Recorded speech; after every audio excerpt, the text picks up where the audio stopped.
Welcome into the Thursday edition of Robby and Rexrode, sponsored by First Horizon, Big Bank Muscle, Small Bank Hustle.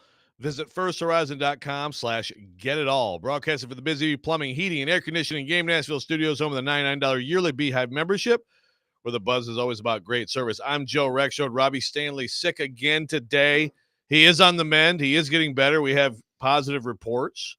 Meanwhile, we have positive reports. We don't have positive PK. We have regular PK here in the studio with us. Paul Kaharski filling in for Robbie Stanley today. Nick Keyser producing. PK, greetings. You Good look morning, like you got something Nashville. to say. Something you want to say, man? No, I want to praise the healing of your head. Yeah, thank you. It's a miracle. Well, I mean, how old is that wound? So let's see. It happened Monday, right? Yeah, happened Monday. I showed you guys healing. Yeah, it's matted down with a whole bunch of triple antibiotic right now. Yeah. So you can't. But it's also at a good place in your hairline. Yeah. So hopefully. Yeah, I'm a little worried about like hair not growing in certain spots, so it's going to be all spotty up there now. But we'll figure it out. I'm also if I have to do the comb over, I'll do the comb over. Angered by my memory because I had a perfect thing for the rant driving in, and I was like, I did again this thing where it's like, there's no way you'll forget that. And I've forgotten it. It'll come to you. It was a very short and tight complaint, so hopefully it will come to me. I was listening to the radio show that precedes us, and it sparked something. On Sportsmanlike? Yeah. Okay. So maybe it'll come back. So they pissed you off in some way? No, they brought my attention to something. Gotcha. Okay. Well, we have a lot to talk about today. Of course, we have a lot to react to, because the Tennessee Titans introduced Mike Borgonzi, and I'm very excited to hear Paul Kaharski talk about Mike Borgonzi. That Boston accent. Huh? That boss, hey, he's a very nice guy. I'm looking forward to working with him. I did talk to him a little bit before. A bunch of us. He was actually like, it was odd that they didn't not odd bad. He was in the press conference room for a good while before the press conference began. And so many of us had a second to talk to him, and he went to Brown, and my brother went to Brown. Okay. And Brown and Columbia, big rivals. I didn't get into Brown. So this was my entry talking to him, and he was asking me what year my brother was. My brother's way older than he is, but this was my conversational entree. Are you telling me that Columbia was your safety? No, your wife will kill me. She's not listening, right? She's in Paris. Yeah. No, my family had a weird thing. My sister went to Princeton on a whim. Like, my sister wasn't intending to go to college. She was a dancer, and she was dancing professionally. But she applied to Rutgers and Princeton when she moved to New Jersey just on a whim, and she got into Princeton and ended up going to Princeton. Then my brother wanted to go to Princeton and didn't get in and went to Brown. Then I kind of wanted to go to Brown and didn't get in, went to Columbia. Wow. Okay. Why would my wife? Why? Because she thinks your wife thinks I talk bragging about your Ivy League education. Yeah. Well, so you and Borgonzi are kind of rivals, though, right? Brown and Columbia had some good football. He was an all Ivy League fullback, like 3 years. Brown and Columbia are like completely opposite schools. You go to Brown, and they're like no courses you have to take, and you shape your whole curriculum. And you go to Columbia, and like there are a whole bunch of core curriculum classes that you must. Everybody that goes to Columbia, like my dad went and graduated in 1952, and I graduated in 1991, and we took a lot of the same classes. Wow. Like, you have to take them. They're in perpetuity. So you're saying Brown's like the hippie school of the Ivy League? Is that what you're saying? A little bit. Hey, man, let's just have some philosophy. And, like sit in the lawn. My brother majored in something called semiotics. Go look that up. Semiotics? Yeah, it's ridiculous. But again, when I think of Columbia, I think of the Ghostbusters. I think of like parapsychology too. Well, they were getting it done. Yeah, sure. Nice guy, but the Boston accent. It's going to be great. Yeah, it's he's like Mayor Quimby. I mean, we got to get ourselves some wide receivers over here. I mean, as I get to know him, I'll give him a hard time. But he comes in and says, I'm a guy with a Boston accent who loves country music. You don't have to pander to the country music people right away. Does he love country music? We'll find out. But a guy from Boston, by nature, is not going to love country music. I don't know, man. He's going to love, Joe, Boston. More than a feeling. These sorts of the Aerosmith. The Cars. Cars are a great Boston band. Pixie's actually the greatest band ever in Boston history. So, I don't know. I think it was V Love. I think it was the one who tweeted this. Like, Oh, yeah. Don't credit V-Love. V-Love's turned into a putz. Oh, really? Yeah. Okay. Well, that's your opinion, man. So I like him still. And I think it was him who tweeted like, oh, yeah, some dude from Boston who likes country music. Yeah, there aren't a million of those guys already on Broadway. I was like, yeah, that's pretty good. I thought that was a pretty surprised funny he's tweet. listening to you as opposed to reruns of Clay. Well, he's a Clay slurper. Well, no, but I mean, I don't think that was a listening to us thing. He was listening to the presser. Oh, right? I'm surprised he turned away from Clay for that. Oh, is he a big Clay guy? Yeah. I did not realize that. Well, okay. I don't think you're keeping up with him. I don't think that's true. Based on some things I've seen. Clay a love letter when he left the zone that I remember Clay posting. Interesting. Oh, well, a lot of history there. Let's not get into Clay today. So your overall, we have a lot to get into, a lot of different angles of this that I want to get into. Actually, before we get to your reaction, let's go ahead and give the people some Borgonzi. Here's Borgonzi on his vision. So who am I? What are my beliefs and vision for this organization?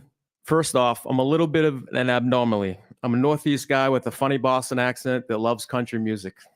I'm a proud husband and father that believes in the power of love and connection. I have a passion for the game of football. I have a passion for people. I have a passion for doing things the right way through the values of character, connection, commitment, and communication.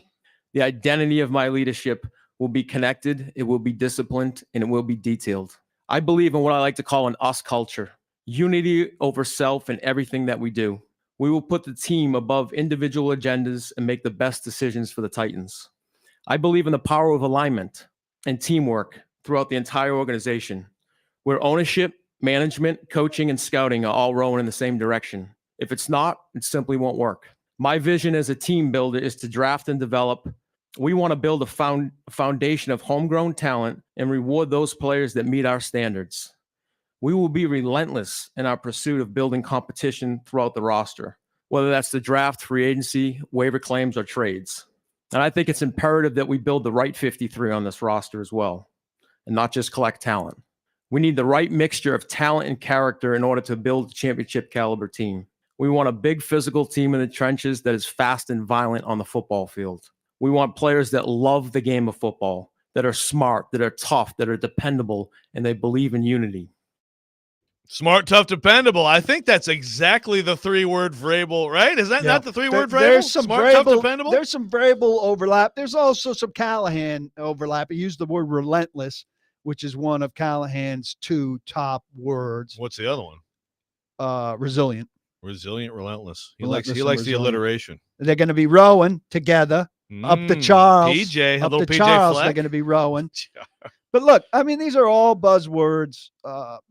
This part of the press conference, the introducing the new GM, it goes the same way all the time, and unless you hire a stinker, a new coach or new GM, unless it's Adam Gase with his eyes glaring out and waving side to side, it's almost always good.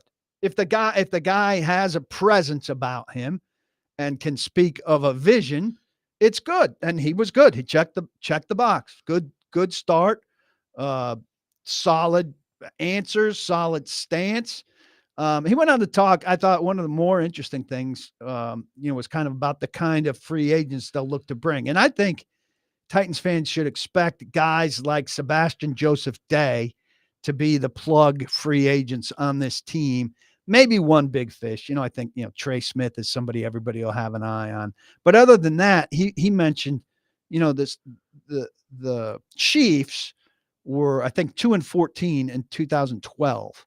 And then in 2013, they made their big jump to 11-5. And he mentioned specifically Mike DeVito, a defensive end, and Anthony Fasano, who we got to know here Titans a couple of years later, as guys who came in and, were lower ranking players, but who made solid contributions and who helped change a culture. The Titans will be looking for guys like that now. And those are guys that fans tend to love, role players who are culture setters. Yeah. I think they love star players who help you win games more. But yes, I know what you're saying. These are the, guys who hold things together. Yeah. I appreciate, as someone who botches the English language daily here, I appreciate abnomaly and whirlwind, too, when he started. It was a whirlwind. Abnomaly, he was clearly going for anomaly. Well, but sort of like anomaly and abnormality combined, Yes. perhaps. Yes. Yeah. But no, look, a lot of what he said was typical stuff. Yeah. I thought he handled it well. Fans looking to bash public speaking are clearly going after Brinker, whose opening statement, you know, he was off paper. Well, he was and reading he was it. He was referring to reading it. Well, and he was kind trying of pausing a lot. Yeah, he was trying to look up to not read it, and then he got tied up because he needed to refer to the paper. So people are hammering him for that. He got bashed pretty good. Yeah. Well, I mean, he's the Brinker part is maybe what I want to talk more about today, because you were at the session with him before this, which I've read the entire transcript, and looked like it was a pretty lively, interesting conversation. It's one of those things where I see the answers and I'm like, I bet you that was, Yeah, they don't transcribe the questions. Yeah, we can put it that way. So Joe's interpreting the questions. I could tell you more about the questions. Yeah. But I thought, and we as a press corps discussed it when we came back to the room of the 35 minutes, we did a pretty thorough job of covering, everything. Like, why not you? When you're why talking Rand, about Rand and why not you being gone, why not you? Yeah. Why didn't you want the GM job when this is the primary football executive? Was one of my big ones. About Amy not talking and hiding and being what appears to be a front runner. And we'll get into that too. I do want to, and we'll definitely get into the Brinker. I do have one personnel related takeaway from yesterday, and I wonder if you agree with me on this as in terms of direction. We'll get to that. And hit us up on the text line and phone line, driven by WilsonCountyHyundai.com, 615-737-1025. We'll be back. Robby and Rex Show, 1025-1063.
I guess I just wondered, can you clarify a little bit your sort of policy on being more selective in free agency than perhaps the team was? You weren't here. Like I said, I think, we're going to be a draft and develop team, but we're certainly going to, have our hand in free agency at some points, but you have to be disciplined and smart with it. I think it's important to fill for role players, and guys that are good locker room guys. And when you have a young team, those are the type of guys you need. And like I talked about before, that's what we did in Kansas City when we weren't a very good football team. We brought in some tough veteran, smart guys that could really change the room. Guys like Anthony Fasano and Mike DeVito. I think those are the things we're probably going to be looking at. Mike Borgonzi there. A nice question from Johnny G, John Glennon, about free agency. No Trey Avery questions. No Trey Avery questions, although maybe in time. He's going to have to evaluate him and his future with the Titans.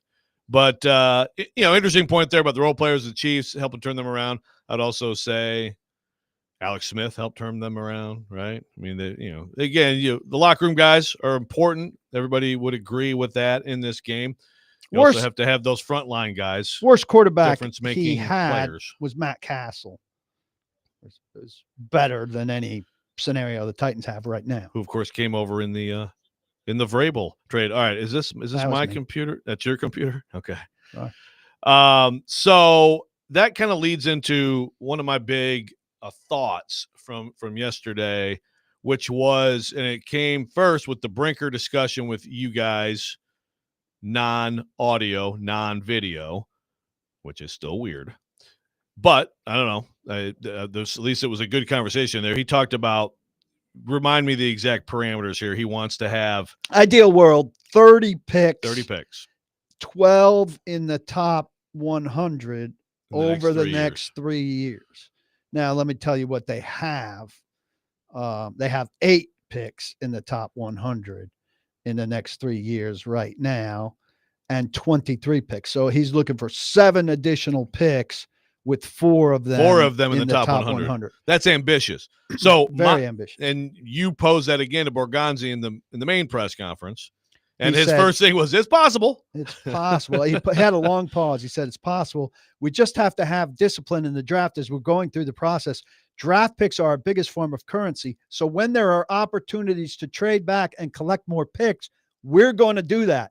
That's always the goal, to get as many picks in the top 100 as you can. Which is something they haven't done. They did not do under Rand trade back. They traded up. Now, I would still, even if they're able to successfully trade back multiple times, I look at that number, and my first takeaway was, okay, so they want to trade one. They want to trade the first pick. Well, he also said, Brinker, we're not going to pass on a generational talent. So if they see a generational talent there, that takes priority. Now, who is a generational talent in this draft? Maybe Travis. I think there's one guy who the consensus would be could be a generational talent. I don't think anybody thinks either of the top 2 quarterbacks would fall into that category. But does it? But so, okay. So generational, do we want to have this with the draft picks? Also, if there's a generational talent, okay. So it sounds like if we can't trade one, we'll take Travis Hunter. I mean, that's, And can you get the generational talent conceivably at 2 or 3? I think there's a scenario where you can't, because other teams are quarterback desperate and don't behave the same way you're intended. Yeah, no, I mean, best case is you've dropped back a little, you get the generational talent, and you also add to your draft capital, right? So that's the ideal scenario. That was one big thing that came out. Look, I'll be honest with you, Paul. Again, I thought that he did well. Obviously, he comes from a winning organization. Seems like a likable guy and smart guy and all that stuff, and great. I mean, most of the conversation in that main presser was just absolutely. You can just replay that around the league. When I really, really freaking hope, because I saw that Bears did this crap, that we do not get a Mike Borgonzi walking. I think it's already passed. The opportunity for it, I hope, is already passed. So we didn't see the plane land, and we didn't see that ovation, and hopefully they've learned from that. And they're showing discipline, the sort of discipline that he's urging. Yeah, maybe we're into a new era. Because, again, this is not new. Again, you go back to one of my favorite social media turns from an account ever was 7 years ago. That's our coach, Mike Malarkey, in your face. And then like a week later, new era, Mike Vrabel, like bro hug with J-Rob coming off the plane. I mean, it's like, yeah, let's just leave that stuff. Everybody wants to do this. These team accounts want to all do this stuff. This organization needs to not do that stuff. Clicks are not the most important currency. Draft picks are the most important currency. Yes. So what else from this whole thing? Because again, I enjoyed listening to him. I thought he said the right things, but I just didn't have a lot. I did not have a lot from the main press conference that really raised my eyebrows or made me draw strong conclusion on anything. What else did you find? I mean, I think there are a couple other things. Organizational impatience, considering the recent firings. What makes this place attractive, considering that they're firing people at a regular rate. And Borgonzi said, I know the urgency to win in this league, no matter where you are. So he's not making a mistake on that. And I had the same conversation with Brinker in the conversation with Brinker about his job security. I asked him about the idea of him being the most protected person in the organization. And I still kind of feel like he is that. He strongly disagreed with you on that. Yeah, he strongly disagreed with that. I'm trying to find to paraphrase, he said, yeah, like basically I couldn't disagree more. I'm more out front than anybody. Yeah.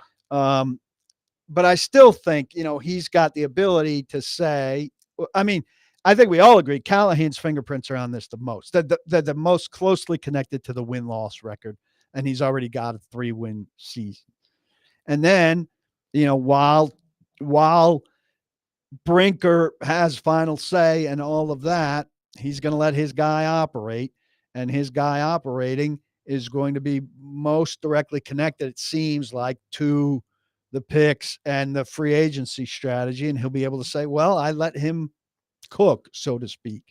And he's most in with Amy. Now we know that's changed, but it seems like it's different now in that she's really taken herself out of it and she's letting him run things. I don't know. I think he's got some insulation here and some time. He sold her on patience, and he's running football now in a way that other people haven't, with some distance from her. So I don't know. Maybe he's right. I think most of us, though, feel like Chad Brinker's in a pretty safe spot right now. I don't know. I hear what you're saying, but I mean, it's like with Amy Adams-Strunk, I just don't know. You never know. Yeah, I mean, she could also look at it like, well, you'd set this whole thing up, and so I could see that going either way. We do have some callers. I know you've got, and we'll get to this. She wasn't there, so it could say one of two things. Yeah, we will get to that. But let's go to Ed in Jersey on the phone line driven by WilsonCounty.com. Ed, how you doing? Good morning. Good morning. So he used the term character a lot yesterday, and KC has made a living, drafting red flag guys that other people didn't want because of it. So should we take that as face value, or do you think he's meaning something else by character, like character on the field? I just wondering your thoughts on that. Thanks for the call. That's an excellent question. That one guy comes to mind. Who else do we forget? Who am I forgetting? I mean, Tyreek Hill certainly comes to mind there, but who else? I don't. I mean, I certainly could be missing someone. Does Kareem Hunt have something? Well, that was after the fact, though, right? I believe Kareem Hunt had a domestic thing, but that was like when he was in the league. Yeah, but when he was in the league with them, or when he's in the league elsewhere? It was not before he was with them. I thought it was actually maybe between them and Cleveland. Yeah. Well, I mean, it's still a thing that they. Well, yeah, but I mean, that's a possibility that didn't nothing. You know what I mean? There may have been nothing there, and then it happened in the league. I don't know. Yeah. So if anybody, but nevertheless, I mean, that's a fair point, though. Got him. That's a fair point. No, I think it's a fair point. It's something that needs to be revisited. And look, I mean, and let's be real on that. 32 teams, and at some point, talent's going to win. Okay, everybody talks about character. Everybody talks about locker room. Everybody talks about all that stuff. At some point, talent. No, got to have the talent. I agree, but it's a fair point that when you're pushing character, Sure. you're thinking you're coming from a team that also where Andy Reid's son was allowed to Yeah. do what Andy Reid's son did more than once. It's a fair question. They're all proven hypocrites at one time or another. Jared and Spring Hill next up. Jared, how you doing? Morning, Chief. Hey, good morning. Joe, okay, I just do want to start off that yesterday I agreed with you 1,000%. I think you hit the trunk on the head with the point that Stillman was not bothered at all by Amy not being there. But again, as a fan, I would have liked to have at least seen her there. And I hated his take on, well, what would you have her do? Or what would you have her say? She's the owner. She's basically like relinquishing her power to Super Chad now. And again, the question, and then we always ask, well, why would a GM want this job, right? Well, it's one of 32. You own one of 32 teams. You would think that a little bit of acknowledgement and facing a little bit of music, I think it would do her a little bit better than what she's got going on. And I was impressed with Borgonzi yesterday. I feel like he was a great communicator. He spoke well, spoke a lot better than Super Chad does whenever he gets up there. So again, we'll see how it all goes. But I mean, there was no too many red flags or anything like that yesterday. So, I'm excited to see what's going to happen. So PK, you were there yesterday. How would you describe what was going on in the room? Like, was there a negative tone in the room? Was it a little bit dicey, or kind of take us into there if you don't mind? Gentlemen, have a great day. And you can do that after the break, and I've got some stuff to say about Amy. Thank you for the call, Jared. We come back. Robby and Rexrode 102.5 106.3 The Game.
Welcome back in. Robby and Rexrode, sponsored by First Horizon. Big bank muscle, small bank hustle. Visit firsthorizon.com/getitall.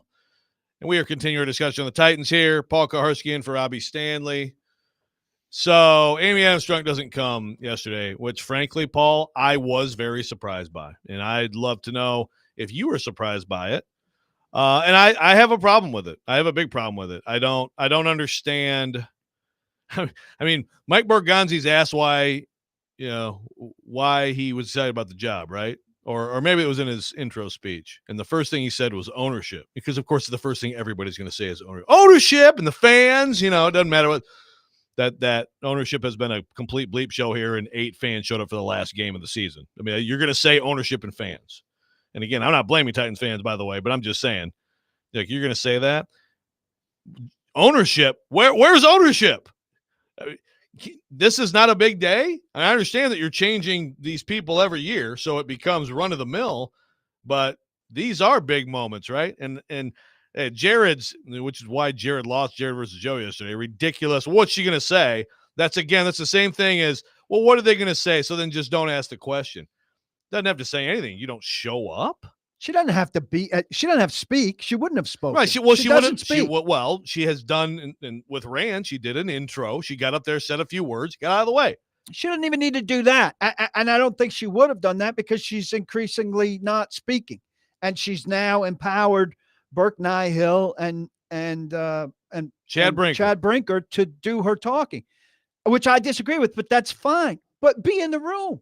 Just be there. So this guy comes in, and maybe it's a part of your empowering Brinker, but to not have a presence there, any ownership presence, said Kenneth, but to not have an ownership presence in the room feels to me that you're sliding the general manager. You're not showing support.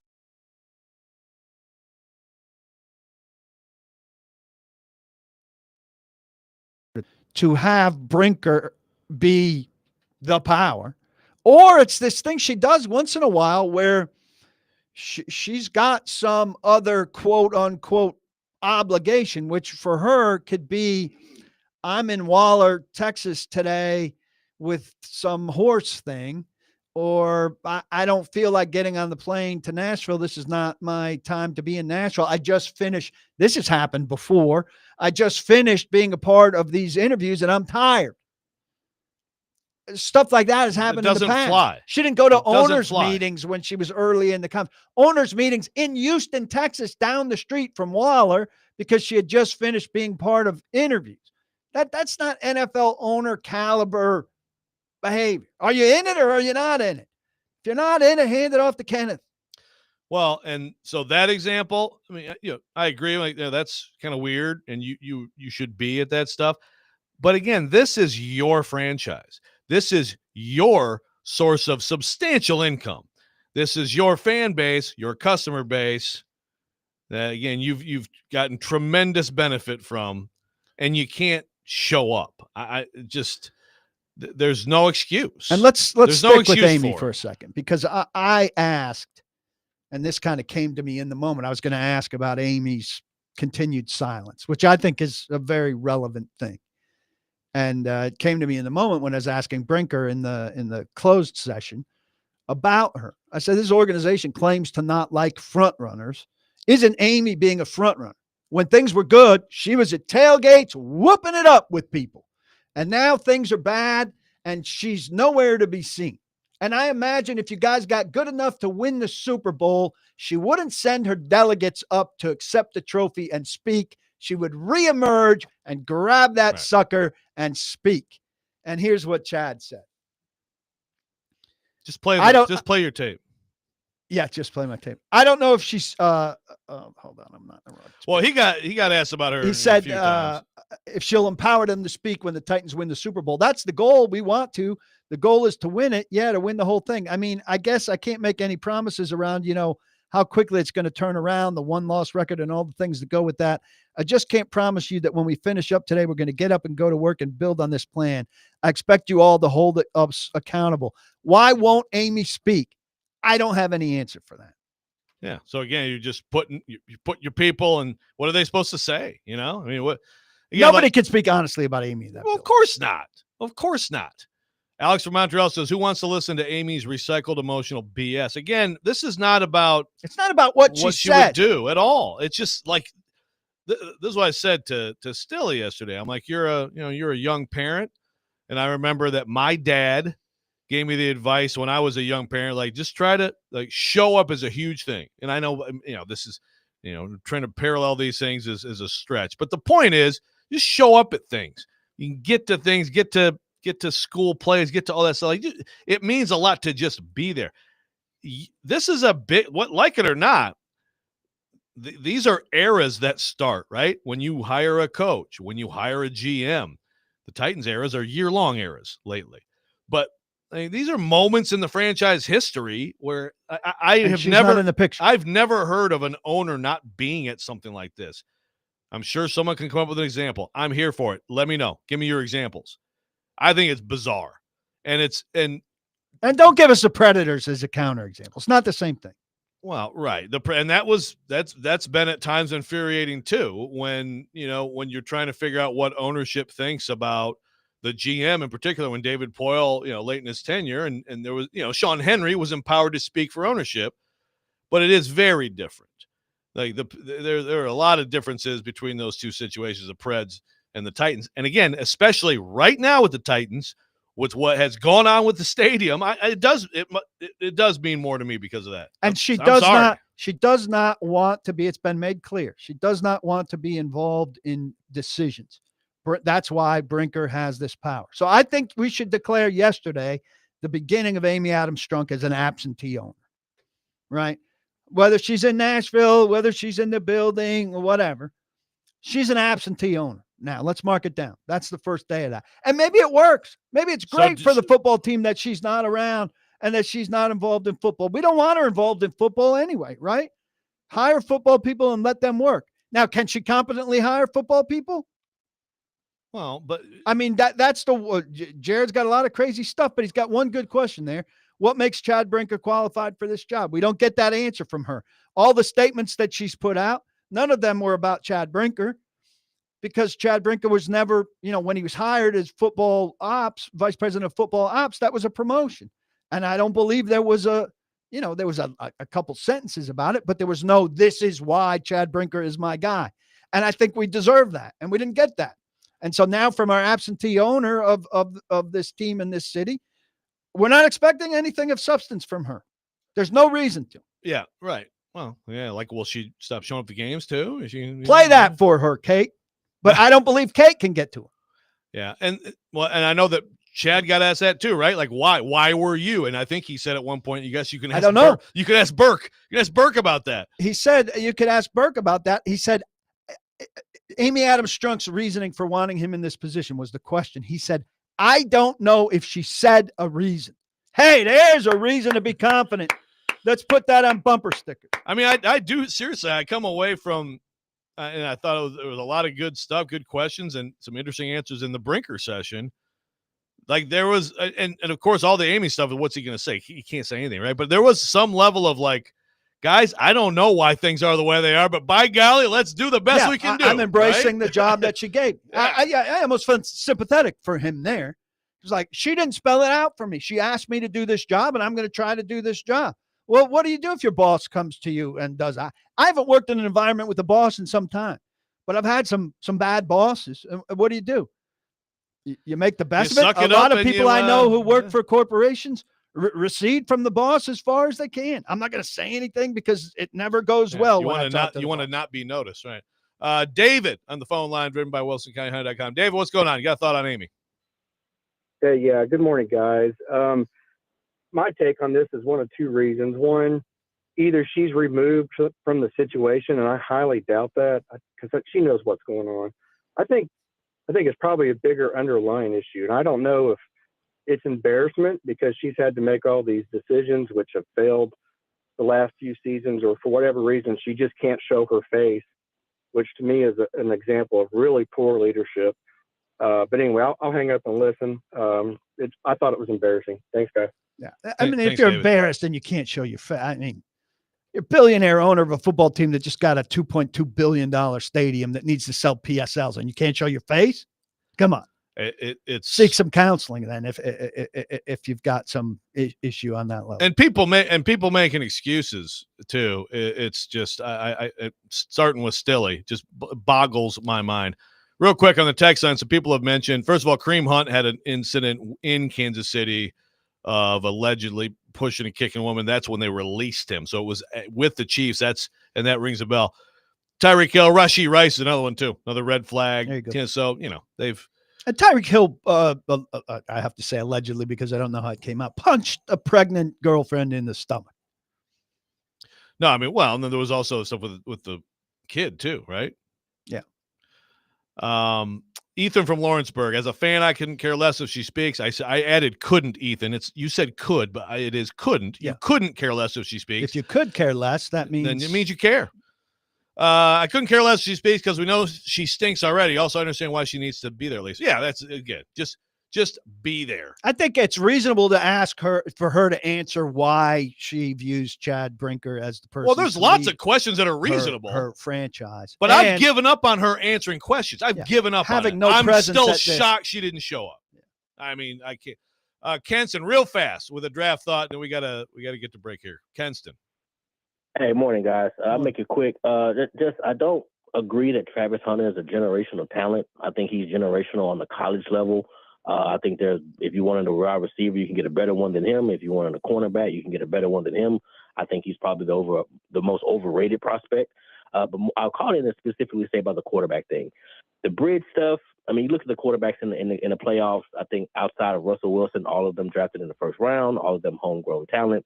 The goal is to not be up this high again and pick again. So I think when you're up this high, if they do the evaluation, bridge or not, you can't count on them to be a long-term situation. You have to go get your quarterback with your number one pick. You can't come out of this draft without a high-end quarterback for the future of the franchise and for the future of Brian Callahan. Thanks, guys. A lot of high picks. Thanks, don't pan out, buddy. I mean, those are first-round picks who worked. A lot of teams not in the playoffs with first-round picks who failed. More of them. Yeah. If you go in and say, well, I would just have to have the quarterback, you're screwed. And teams – let Cleveland do it. Let the Giants do it. Teams have moved up when they weren't at the top to get to the top to get the quarterback. That also can happen. But when we come back, best and worst in sports, Robby and Rexrode, 102.5, 106.3 The Game. Too much to talk?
The best and worst of the sports week, now on Robby and Rexrode. On ESPN. 102.5 The Game and the Game Nashville app.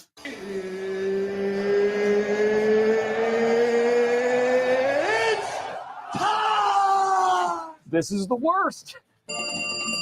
You look like you're feeling sorry for yourself. He's one of one. He is him. This is a Coke bottle. It's not a crystal ball. When I woke up this morning, I was feeling pretty dangerous. Okay, let's go. It is that time of week again, best and worst in sports. Robby usually introduces this and lets me go first. I guess since I'm introducing this, I guess I let Nick, you go first. Okay, well, you could have gone first yourself. I'll make it quick. Best in sports, easily, Preds coming back, scoring 6 unanswered goals. First time in franchise history they've had any kind of comeback like that. Kind of crazy to think about. They had 173 other instances where they were down by that many and could not come back. So thought that was pretty crazy. Being part of that, I thought that game was over in the first period, Joe. We talked about that yesterday morning. But worst in sports is a stat that stayed with me after the crazy weekend of football that we had. The Texans were the first team in NFL postseason history to outgain their opponent by 100 yards, have 0 turnovers, and lose. That is interesting. So It's the AFC South for you. Yeah. Yeah. Yeah. I mean, all the teams that's the anomaly, not the abnormally. That's the anomaly because the other teams all the losers outgained the winners and significantly in a couple cases, but the turnovers made the difference. PK, your best and worst in sports. My best, Mike Vrabel, our friend. 3 new coordinators, not recyclees. Josh McDaniels, you can say what you will about him. He's not going to leave because he's got nowhere to go because nobody's going to hire him as a head coach. And he's had success as a coordinator. Tom Brady not in the picture, but could have done a lot worse. I thought he might do a lot worse.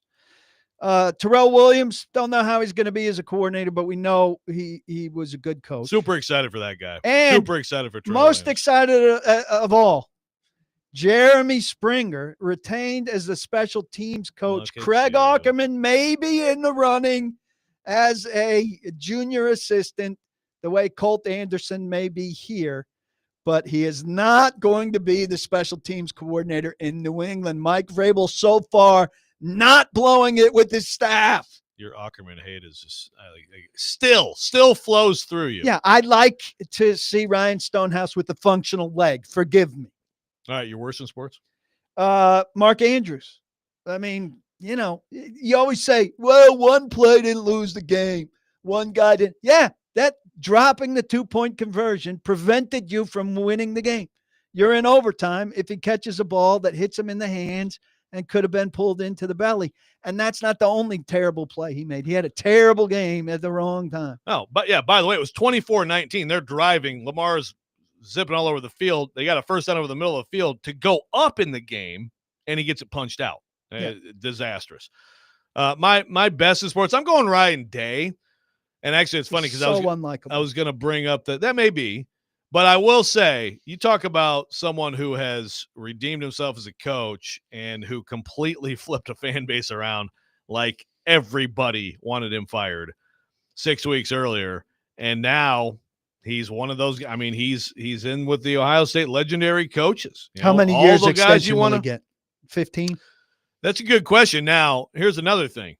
Did you notice that Mike Vrabel waited until Tuesday to hire Josh McDaniels? No. Okay. Well, he did. Yeah. Yeah.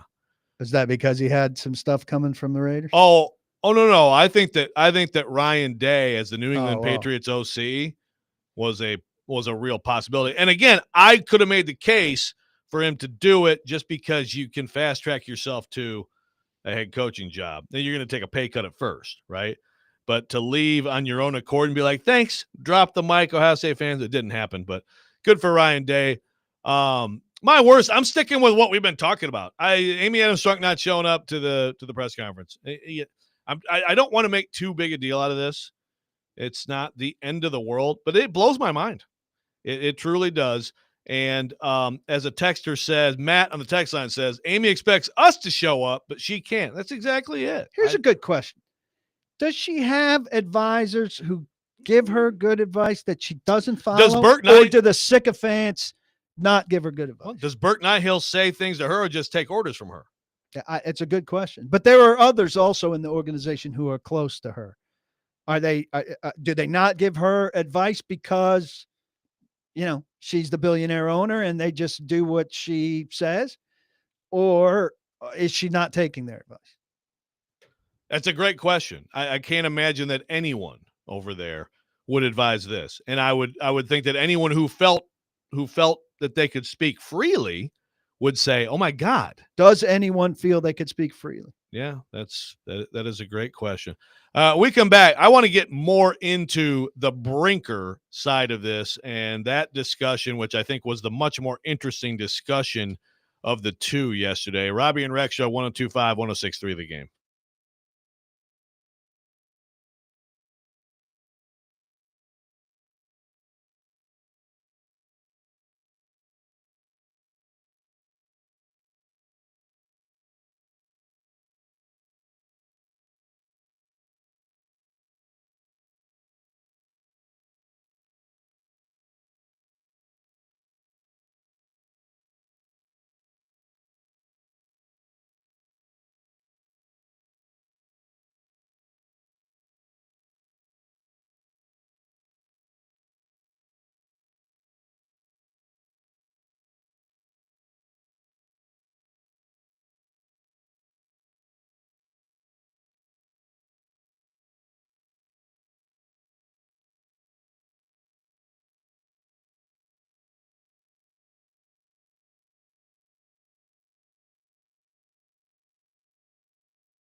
All right, second hour here on Robby and Rexrode. We are sponsored by First Horizon. Big bank muscle, small bank hustle. Visit firsthorizon.com/getitall. PK in today for Robby. Robby is on the mend, getting better. We will see how he's doing today, but the signs are positive. Also would like to invite everybody to tune in to 94.9 The Fan tonight for Vanderbilt women's basketball. Very good team. Huge win over Tennessee over the weekend. Commodores taking on Arkansas Memorial Gym. 6:30 p.m. tip-off. Pregame show at 6:15. Coverage also available on 94.9 The Fan app and at 949thefan.com. Vanderbilt women's basketball presented by Athletes Unlimited Pro Basketball coming to Nashville's Municipal Auditorium from February 5th through March 2nd. Go to auprobasketball.com for more details and to purchase tickets. We are broadcasting PK from the Busy Bee Plumbing, Heating, and Air Conditioning Game Nashville Studios, home of the $99 yearly Beehive membership, where the buzz is always about great service. And we're talking about the Titans. We've talked about Borgonzi, Brinker. Again, Borgonzi coming in makes it perfect that this era of Titans football, Burke, Borgonzi, Brinker, is Berserker. That is what I've named it, and that's what I will. Berserker. I don't expect you. You're such a boomer. I don't even expect you to understand it. But hey, we're so different. Keezer, can you play this for him at some point? Get Berserker lined up for. There's no way you understand the reference because you're a boomer, even though you're of an age that you should. But because you go with very obscure references. This is not an obscure reference at all. This is a very popular movie in the '90s. But I don't expect you to understand it. But they are Berserker, is what they are. Though we could be talking about baking with Borgonzi. What was some of the other Borgonzi scheme? The Borgonzi scheme, not bad. Not bad. I'll go with Borgo. I'll go with Borgo. Okay. Or let's go with Borgo. Let's go with Borgo. Okay. These are all slogans I don't want people to adopt yet. I want them to wait. So you have to win. Yeah. When did winning first, slogan second? And I think when did J. Rob We Trust start? No, J. Rob We Trust might have started when he cried at the opening press conference when he read his little statement about being from Union City or wherever he's from, right? And pulled at people's heartstrings about being a local. I mean, his first draft, the whole. I mean, but he traded the number one pick right away. He got DeMarco Murray right away. Right? So, he drafted 3 All-Pros in his first draft. Yeah. Have you got that, Keezer? He got results. Yeah, go ahead. Play this for Kaharski. Or don't. Today though. I might be here tomorrow, but probably not. My love for you is like a truck Berserker. Would you like some making Berserker? You have no idea what that is. I don't recognize it, and I don't think applying it to the Titans makes sense. Burke, Borgonzi, and this is before Borgonzi, but Burke and Brinker, Berserker. I'm sorry, it's perfect. Go watch the movie Clerks. It's a great movie. It came out in the 90s. I know Clerks. Again, you're like one of these guys. I like film, right? Okay. Cinema, if you will. Yes. But I watch a film and I don't memorize it like all you guys do. Or you don't remember. This reminds me of that line at 1 hour and 3 minutes in Clerks. I've never forgotten it. I forget it. I watch a movie. I'm like, that was a good movie. There were a few memorable scenes, but I haven't memorized them. So what was? I mean, weed constant. I didn't. Yes, well done. I didn't memorize any of the Shakespeare that I had to read, which is significantly more important than Clerks. But the fact that you guys have compartmentalized brains where you store some of this stuff. I mean, I don't remember to take out the trash. I don't remember stuff that's really important to my marriage. I'm certainly not going to remember a line from Clerks from 1994. Well, everybody's brain is different, but see, but the whole remember to take out the trash, that's, I'm with you on that. The short-term stuff now is absolutely in one ear, out the other. I can tell you like Detroit Tigers lineup specifics from 1983. Yeah, we all with have some of that. Okay, well, this is a great scene from a great movie. What do you remember from the movie Clerks? I enjoyed it. That you liked it. I remember that I liked it. All right. Well, I'm going to ask you to remember yesterday. Let's see if we can get to yesterday with you. Okay. We'll try. I've got a lot of notes. Good. Write everything down. Leave a little trail as you try to get home. Leave a little trail of breadcrumbs. So the Brinker conversation I thought was, again, much more interesting. And I think, we talked about this in the first hour, but the whole, are you the most insulated person or are you actually the most at-risk person here? I would argue that Brian Callahan is the person of interest this year for the Tennessee Titans, because Brinker may have convinced Amy Adams-Strunk that, you know what, we need 3 years and you just have to not think about the results, and we got to draft, we got to develop, and then let's look up at that point. But I think that it's hard to make that case as a coach, right? Yes. I mean, you can't. So, but let me ask you this. Plus, Callahan is going to have a hand in who the next quarterback is. And he's, for lack of a better term, and I know he didn't choose the quarterbacks anywhere he was, but he came here with the reputation for having influenced all of these great quarterbacks he was with, either having taken some of their shine, learned stuff from them, and had a bearing on their success. Yeah, well, he should. I mean, I heard this is a side note that you've now sent me on, because I want to get to the patience thing and what it really means. But this idea of, like Callahan now being less involved or removed from personnel, that's stupid. Absolutely agree. This is Borgonzi's coming in, and he's going to give Brian Callahan players that he doesn't want or like. That is a super fast route to continue to not have success. Like, we make fun of collaboration, and that word did come up yesterday, and it should be, and the Titans should be lampooned for that and all that. But let's be real. If you don't have collaboration on your personnel, with your personnel people and your coach, you're doomed. You're absolutely doomed. Here's the degree to which I envision that might happen. Yeah, you get a 7th rounder, and the coach says, I really don't see it. And the GM says, look, let's just try it with this guy. Trust me, I really got a feeling about him, and I think we could develop him. The coach says, all right, I'll trust you on this. We'll work with him. That happens all the time. Yeah, to that degree, like a 7th rounder. But they're not doing that with a 3rd round. Yeah. Where the GM saying, no, we got to have this guy. And the coach saying, I don't know. And the GM saying, no, we're taking him.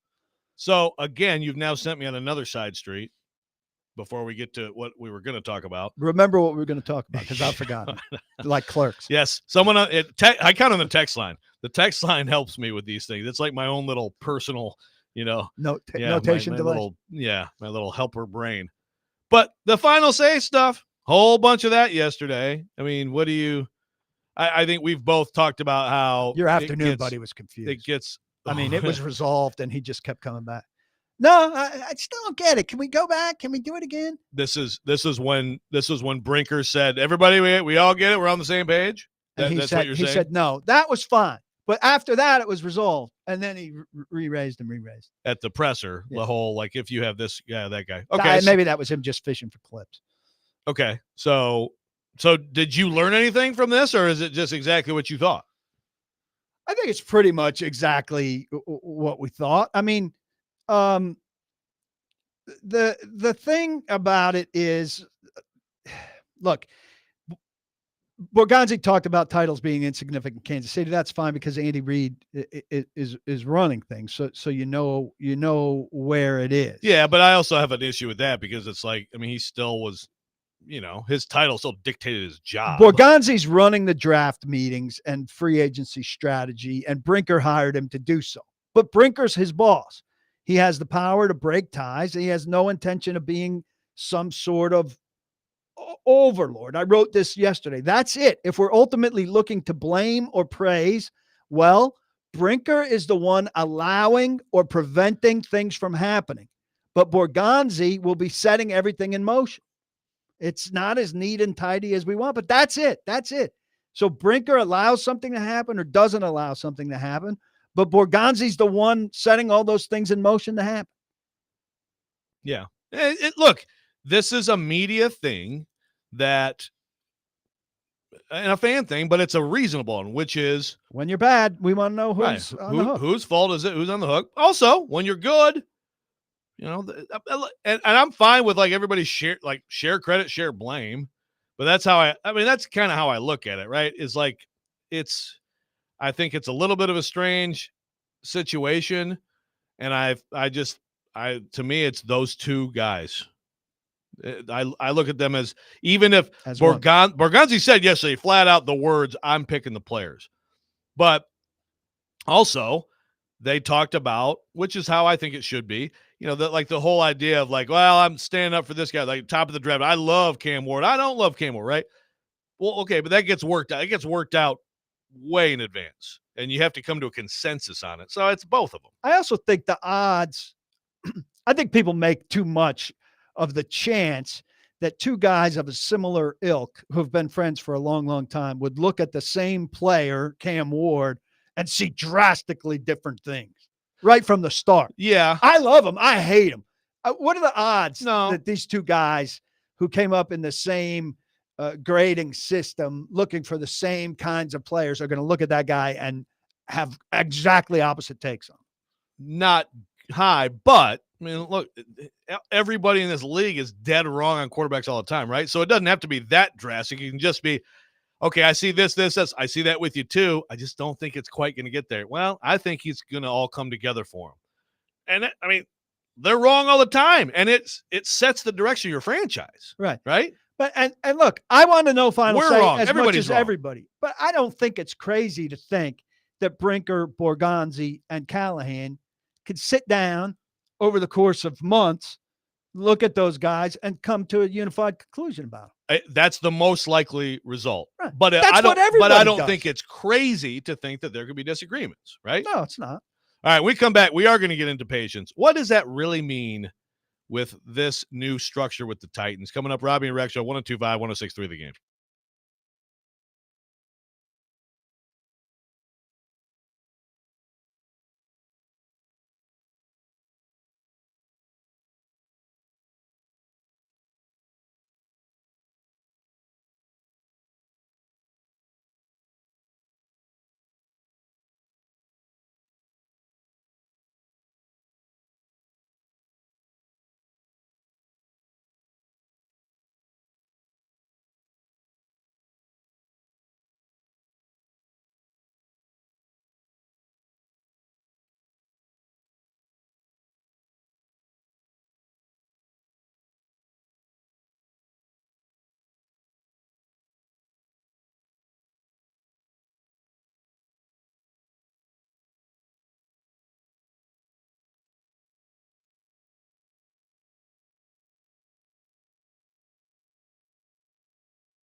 Welcome back in, Robby and Rexrode. Hit us up on the game phone text line driven by WilsonCountyHigh.com, 615-737-1025. We're popping left and right. We got the text line going. Brian says, I'd like to hear Paul Olaf Kuharski perform Berserker, please. So if you could do that before the end of the show, we'd appreciate that. Give you some time to warm up your vocal cords. La la la la la la la. There you go. And then the YouTube chat is just all over you on your RAM report. So I'm actually have to cape for you and defend you in the YouTube chat. My gosh, look at the trouble you cause. But let me ask you this, PK.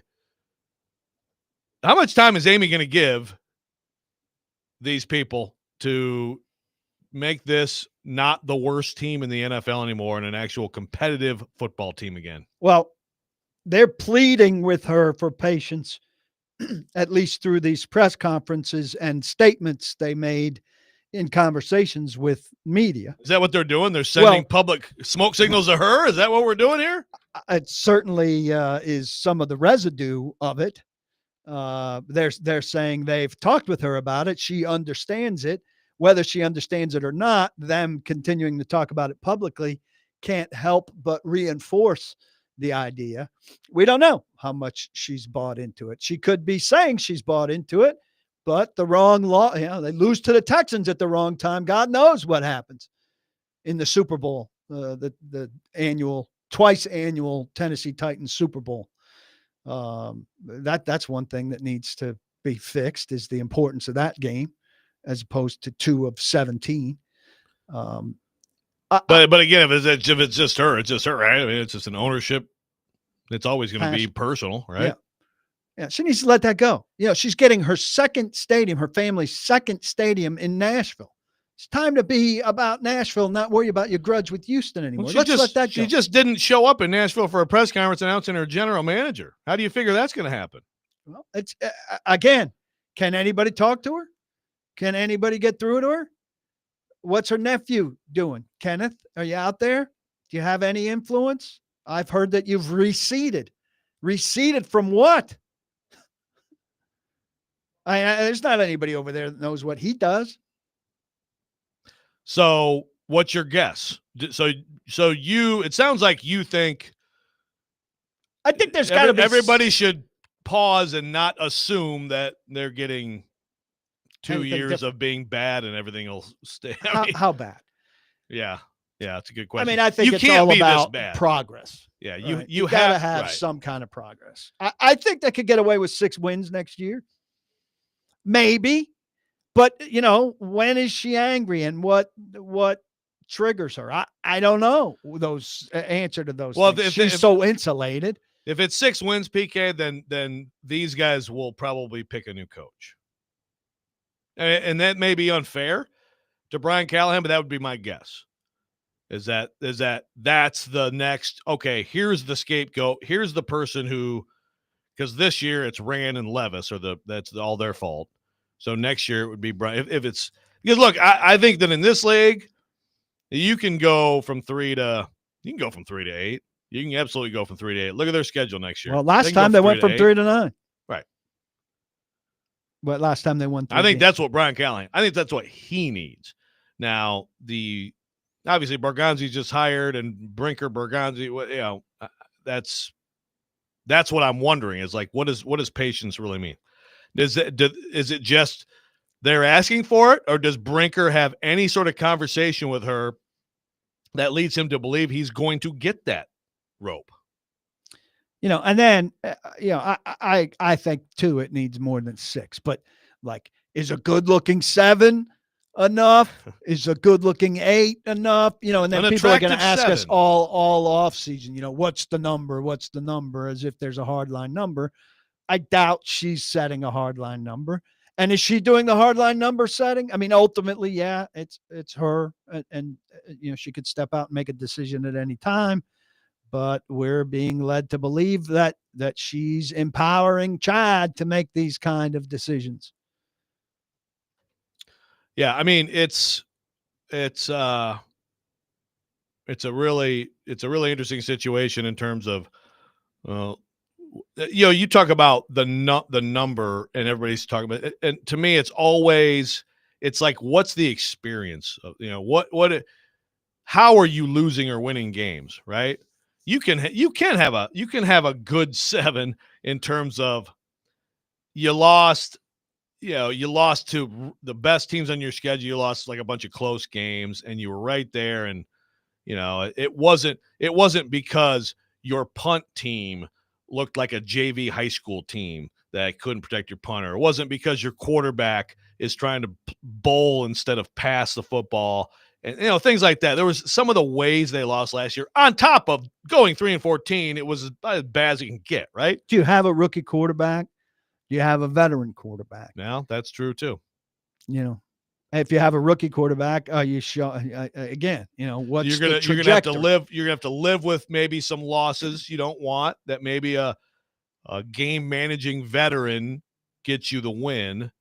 But yes, you see it with the now. I thought I saw something 2 years ago. I think you did too, and a lot of people did with that rookie quarterback. And then we saw what happened. So even if you think you're on it's funny too, because the last 2 years in this league, Paul, we've seen C.J. Stroud do what he did, but then Jaden Daniels this year take it to a completely other level too, right? Insane. Yeah, and but Drake May looked pretty good, but they didn't win.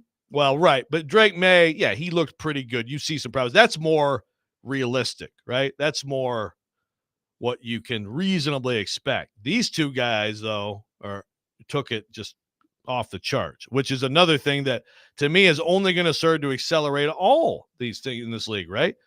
I mean, when rookies play like that, all that's going to do is why can't we have that? Yeah, you why got 2 playoff trips for Stroud, and you've got a first-year championship game appearance with the potential for a Super Bowl for Daniels.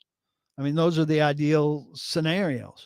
But you also have draft year luck, which the Titans haven't been great at. The years they've had the best picks haven't been the years with the best players. Well, and you wind up with John Batman Robinson's, Jones. but John Robinson's first year it worked out great. That was a great draft for them because they moved one, right? Yes, they moved pick 1. They moved pick 1. They had to go all the way down to 15, and they moved all the way back up to 8 to get Conklin. Right. And then, but they end up getting Derrick Henry, obviously. But you only got 4 years out of that draft. So there were goods and bads to it. But the people that he got Conklin and Byard and Henry. I mean, that's a huge victory. You can't ask for better than that. And you had. And that he misses on Dodd, that makes it okay because your hit rate's not going to be 100%. By the way, did you read the Chad Graff, Zach Rosenblatt, Vrabel story in The Athletic? Yeah. Over at Corner Pub hanging out. It's great. No. That's the Zach Rosenblatt. No, but Graff and Rosenblatt did a new one on him off the Patriots. So you didn't see the Dodd stuff? Okay. Well, do we have time? We said only football players sit in this room? Yeah. Well, that story's been known for a long time. Did you write that? Has anybody written that? Somebody's written it. Somebody has written it? Okay. Because it was like, nope, you can't sit there either. Nope, you can't sit there either. And finally, I hadn't heard that story. Yeah, was that the day that you were chasing him down as he wore a helmet. That was fun time out there. That's a typical. Why can't we hear from Kevin Dodd? Paul, why did you chase Kevin Dodd like that? You're so mean. When we come back, Pred's pick to click, and then we'll get back into this discussion. Robby and Rexrode 102.5, 106.3 The Game.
It's time for Preds Picks to click. And a shot at the score. Do you think you know who will score a goal in tonight's Predators game? Little give and go. Shoot your shot for a chance to win Preds tickets. Call 615-737-1025 now. It's Pick to Click, now on Robby and Rexrode. All right, it is that time again.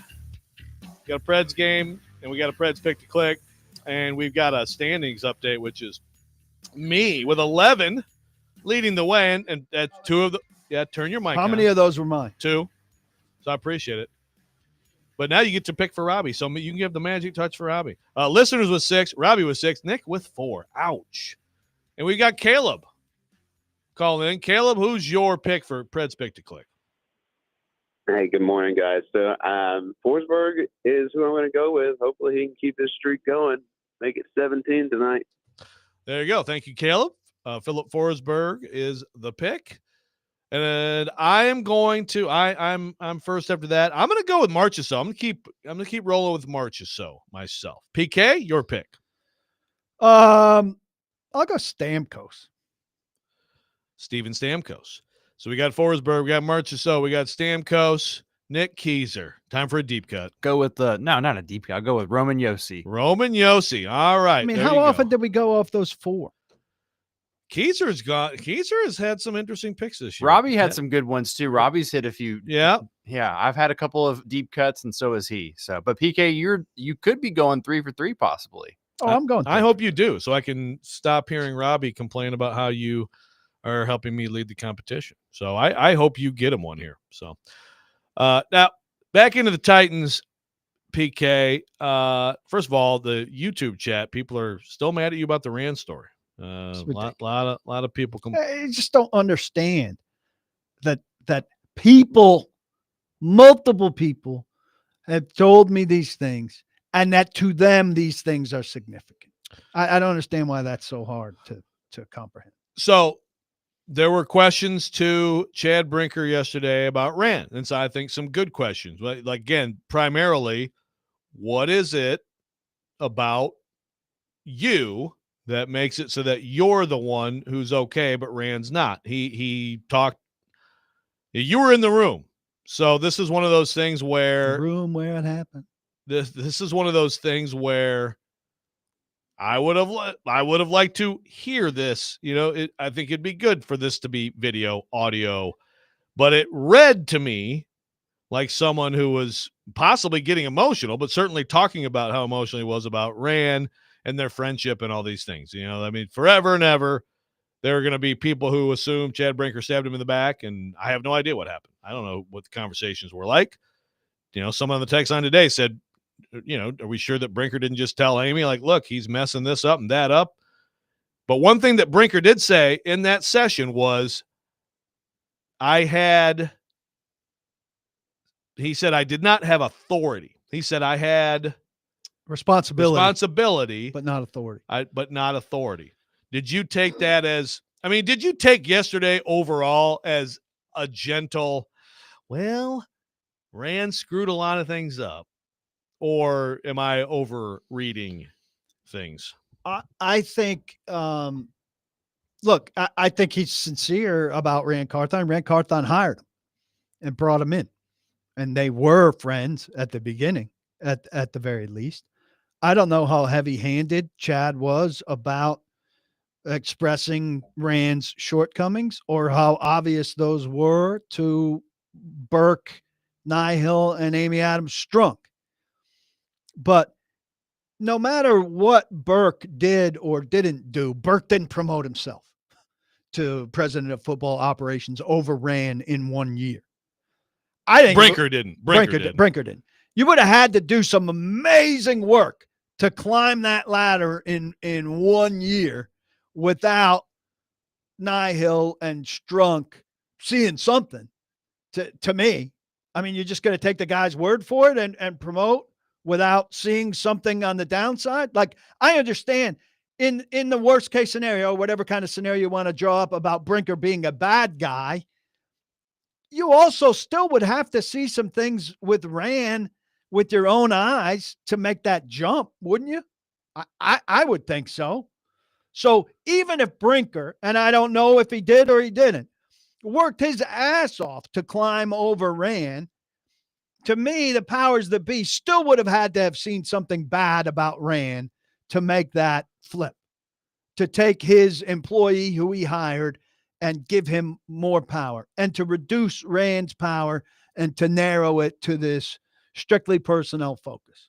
Now, I don't know how much I know, but all indications that I've received were that there maybe only was one occasion on which Brinker and Rand butted heads on personnel, and that it was Rand's deal. What was that? I don't know. Oh, you don't know what it was. Okay. Text line driven by WilsonCountyHunter.com. Texter says, And I don't think that Rand was fired purely over personnel. It's why I wrote what I wrote. And that's why they're talking ball all the time, 24-hour-a-day ball, itching to be ball, well, right. ball, I mean, ball. Well, as soon as I mean, if you can't read into that stuff and pair it with what I wrote, that's not on me. Right. Well, yeah, that statement, as soon as I saw that statement again, that's why I had an issue. And I know he addressed this yesterday. Like, I think he said something like my thoughts didn't catch up with the feelings yet or whatever. Yeah. Right. Well, I mean, I had a big issue. I read this statement, this ridiculous, these long-winded comments from Burke, Nihill, and Brinker, and the all the time. Like, wow, they're already like they are subtweeting. I mean, that's about Rand. That's a rip on Rand, right? But that's what I'm asking is that did you feel like yesterday was, I guess it's like, okay, yes, people obviously didn't like everything Rand was doing. There were people who told you that, and you're not the only one. The results have been bad. I think that the talk of discipline would be another thing, right? The talk of, it looked good. This is something Brinker said in his session with you. Things look good, right? We had free agents, and then you kind of realize, okay, I need to be more disciplined. But then when he says something like that, I immediately go to, okay, are you not as responsible as he is for that, right? That's what I keep coming back to. That lack of discipline. Was that Rand strong arm and saying, sorry, guys, I'm in charge of personnel. This is what we're doing against your better judgment? Or were you on board and then later in retrospect say, we screwed that up? Yeah, you also screwed it up. Well, I mean, if we're taking him at his word, and I know a lot of people have trouble with that concept, but let's just live in that world for a minute. Said yesterday he had not authority. What was the thing he had? Responsibility, but not authority. But not authority.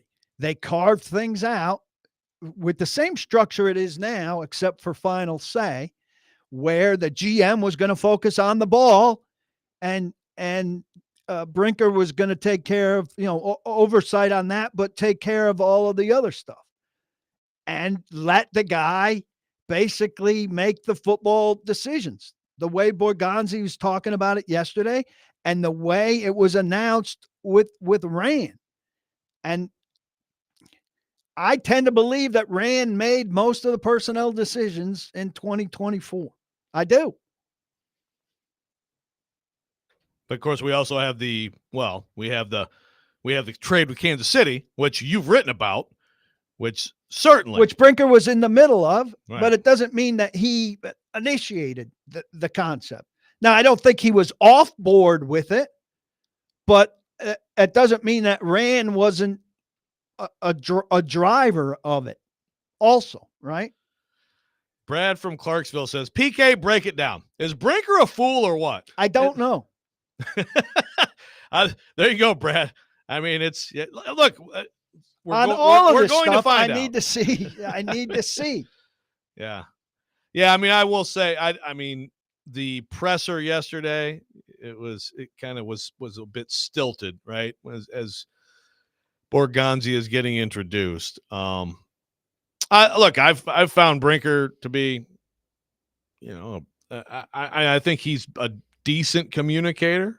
It seems like he was nervous in this. He settled down as things went on. It's actually easier to take questions and answer questions than it is, I think, to read prepared things. Yes, we were in a board room, so we were sitting around a a big table. So you're talking about now his session earlier. And some people, there were about 21 people in their press.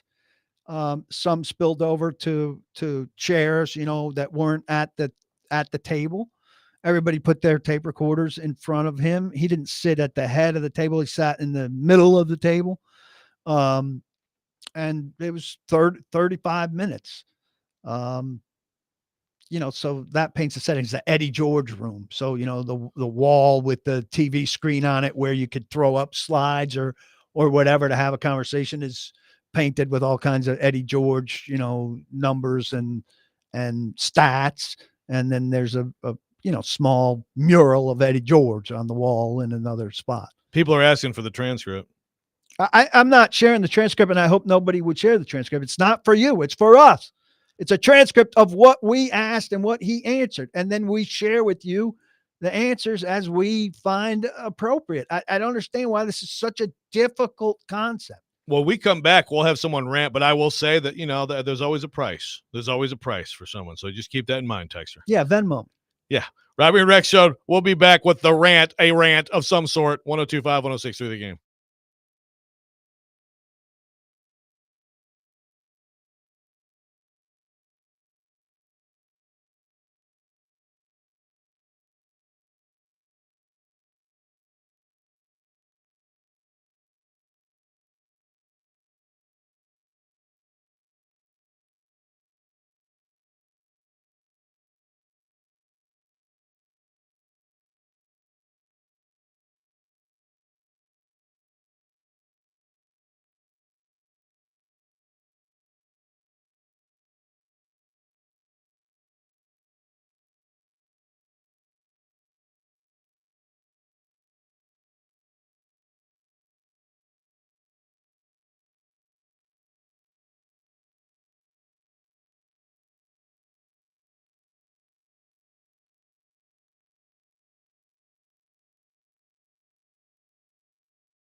Sometimes he wakes up on the wrong side of the bed. And sometimes he's just, well, Joe. Awkward moment. Let's do it. This is the Rex Rant, now on Robby and Rexrode. This is so frustrating. He's kind of ugly, though. At that time of day for the rant, but it's not the Rex Rant. I know you're going to be very surprised to find out that PK has to bitch about something. Go ahead, PK. I mean, you create a rant segment, and then You're like, perfect "Oh, for it." Paul has something to complain about." It's made for you. Yeah. Do your Look, thing. I invented primary complaint in this town. That was I enjoyed that segment. Listen, I have an Apple computer, and I have an iPhone, and these things are supposed to sync. It's all set to sync. Everything should sync, but I put a phone number in my phone, and it doesn't sync. And I'm texting it on my computer. The text exchanges, but on my phone it'll say Joe Rexrode, and in my computer it'll just have your phone number. Not you specifically. That's updated a long time ago, but a new one. It's set to sync every day or whatever. My wife puts our church's calendar into the phone, but you have to click accept on everything. There were like 200 entries. It's the whole year's calendar. On my phone, I sat there tapping, okay, 200 times to get it all into the thing. Then I go to my calendar on my computer, and all of the things are sitting there waiting to be accepted. And if I accept them again, they'll all be in my calendar twice. So what do? Why won't it update? This is a rant and a request for help. Why are these things not syncing up? Have you ever hooked up your phone to your Yes, laptop? Yes. Have you let it actually download all of your contacts? Yes. Is your iCloud full? No. I mean, just doesn't do what it's supposed to do. Well, there might be a storage problem. There's not a I just I don't cleaned out a know. whole bunch of stuff. I don't know, PK. This is not a me problem. This is a them problem. Them. I don't Evil know. Apple. I'm going to ask. So text line, help out if you Tim can. Cook's busy at the damn inauguration, and he's not making Apple work.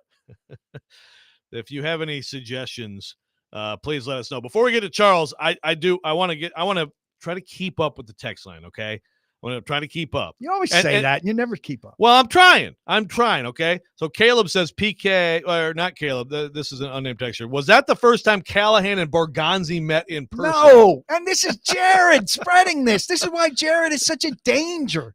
And he's in the room. Rant. He's in a the second room. Rant. He's in the room, and he has an opportunity to ask it. Does he ask it? No, because he wants to come here and spread a conspiracy theory, not knowing it. Which is what? What's the conspiracy Which is theory? that they hadn't met before the press So conference. Jared said yesterday. on the show they hadn't met? Jared said on the show, I'm listening because I'm driving back. Oh, I had to turn it off during day. I had to turn it off during Chris Sanders, who has no business being on the radio. I'm sorry, it's true. Jeez. But he says, I watched the bro hug between Callahan and Borgonzi, and I said, that's a hug between two guys who've never met each other. This is his interpretation. He's now TMZ watching a hug and interpreting whether the people have met before. What? It's ridiculous. I mean, I could see that's a hug between two people who aren't close. No, and then he's saying he's dragging Jill Jelinek in it. He says, I make eye contact with her, and she's clearly thinking the same thing. So now he's reading the mind Did he of ask Jill. her? Did he ask her? He didn't say he asked her. He said he made eye contact, and they definitely thought the same thing. Good God. So think of the scale of this. He's interpreting the hug. By watching the hug, this genius knows the relationship that they have. And then he makes eye contact with Jill, and he's a mystic. And so he knows what Jill's thinking based on that, drags her name into it. And then a whole press conference ahead, 40 minutes. He does not ask Borgonzi about his relationship with Callahan and how much they'd met, where he could have gotten clarification on this because he prefers to come on the air and speculate about it. And now this guy thinks they haven't met. That's what's happening to Nashville. So, so the people that listen to Stillman take this as fact and now believe the coach and the GM hadn't met before this press conference. That's the danger of Jared Stillman. Boy, that's pretty. That's a much better rant, by the way. And yeah, that's having not met again. I haven't listened to Jared, so I mean, I generally I trust. turned it I off right during generally Chris- trust and then your he has Chris interpretation Sanders. of things. He has Chris Sanders to interpret it. So Chris, who's completely detached from the Titans, Chris, could you interpret my interpretation of the hug? That's what I heard in my car when I turned it off. How do I miss these things? Jared, if you're listening, I'd love to hear your. I mean, it's outrageous. There's no response to it. It's an outrage. And that's what he wants. He wants outrage, and that's what he gets. And congratulations on the ratings that come with that outrage. It's absolutely irresponsible, unprofessional, horrific. I mean, this should have been the rant all along. You got 2 rants in one. I don't want to rant about Stillman because it draws attention to Stillman, and that's Stillman's lifeblood. Well, but if Jared is doing irresponsible things, then Jared needs. I want to hear it now. Another one. I want to hear You it want now. another one? Sure. He had another one. Not? He comes back and he says, "Here's what I think is happening."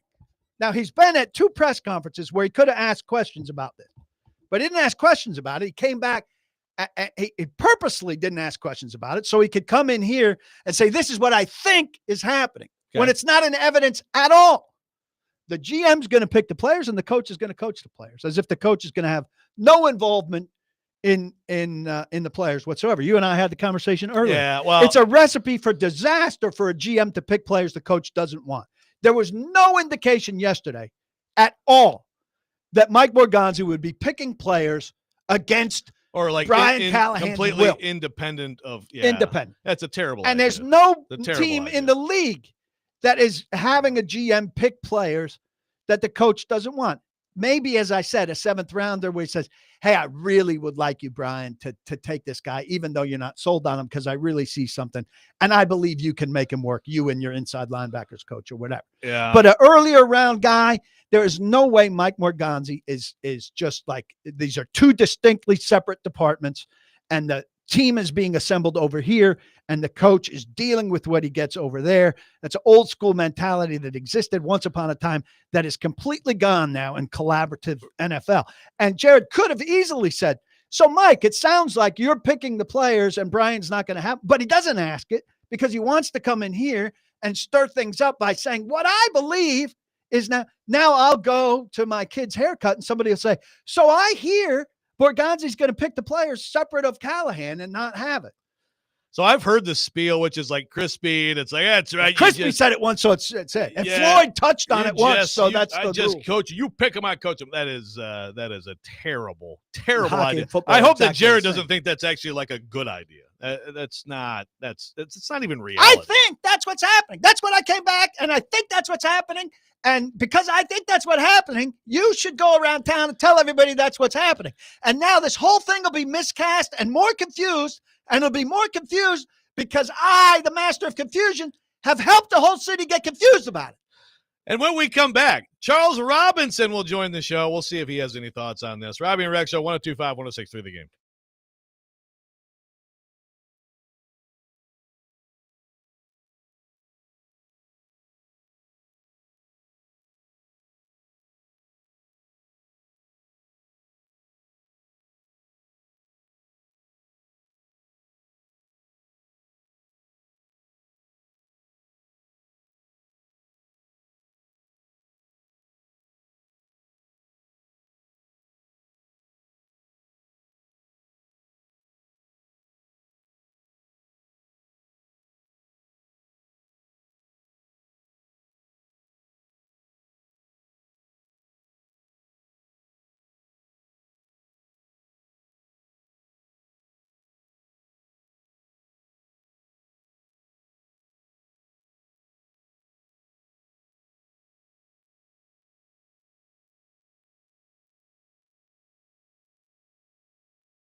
Third and final hour here. Robby and Rex Show 102.5-106 through the game. PK in for Robby. We are sponsored by First Horizon. Big bank muscle, small bank hustle. Visit firsthorizon.com/getitall.